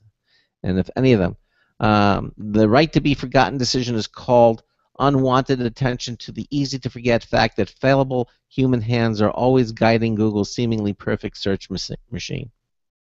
So basically, they're saying that they're just following Journalists are getting their work taken away from them just because Google's right to be forgotten. Yeah, exactly. And basically, it says the censorship of news articles under the abuse of the right to be forgotten is just as much more blatant, just a much more blatant reminder of that fungibility, a reminder that Google would clearly like everyone to just forget. Okay. Hey, listen, we're out of time, and we're up against our 4th of July holiday weekend. All of us here at Computer America want to wish all of you a happy and healthy 4th of July holiday. Hopefully you got plans. I know we here at the Crossman household are going to be barbecuing. Cooking and watching things explode like crazy. Yes. It's like crazy. Like true Americans. I mean, you going to do that to your brother? You're going to watch him explode? No, we're going to cook him, and we are going to blow up fireworks. It's going to be amazing. Exactly. Anyway, have a happy and safe and healthy holiday, and we will see you on Monday. Now, coming up on Monday, we're going to have a company called Kudo 3D, and they've got a brand new 3D printer that they're fundraising for. Basically, this is it's called the Titan 1. This thing prints very accurate. With the thickness of a human hair and much larger things that would cost like $15,000. And now you can do it like for $300. And we're going to have the company's president and founder of Kudo 3D to talk about it. And then in hour 2, we're going to have a guy from DK Designs that's using 3D printers to print things like, casts for your arm that are very thin and light. It will prevent your arm from. It will can help your arm heal rather than those old-fashioned bulky casts that doctors are using today. It's a really interesting application of the 3D printing technology, and we're going to have him on the show in the second hour. So again, that about wraps it up. Have a great holiday weekend, and Ben and I will see you on Monday. You going to catch a movie, Ben? Nope. And by the way, Computer America, if you want to send us your barbecue or your firework picture or any 4th of July celebrations, we'll put them on the website for you. That's a good plan. So until Monday night, this is Craig Crossman hoping that your hard disk never becomes floppy. We'll see you Monday night. Everyone, keep your fingers.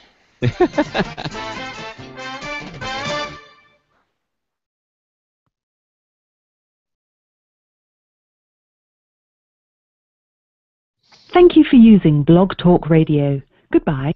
All right, and we are out. And again, thanks to all of you for watching it on our live video streaming page brought to you by Other World Computing. And let me say goodbye to everybody in the chat room. See you on Monday. Have a happy 4th. May the 4th be with you. July the 4th be with you.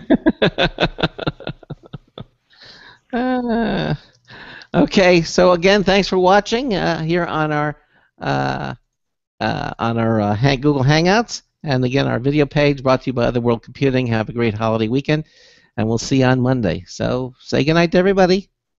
Good night, everybody. Bye-bye.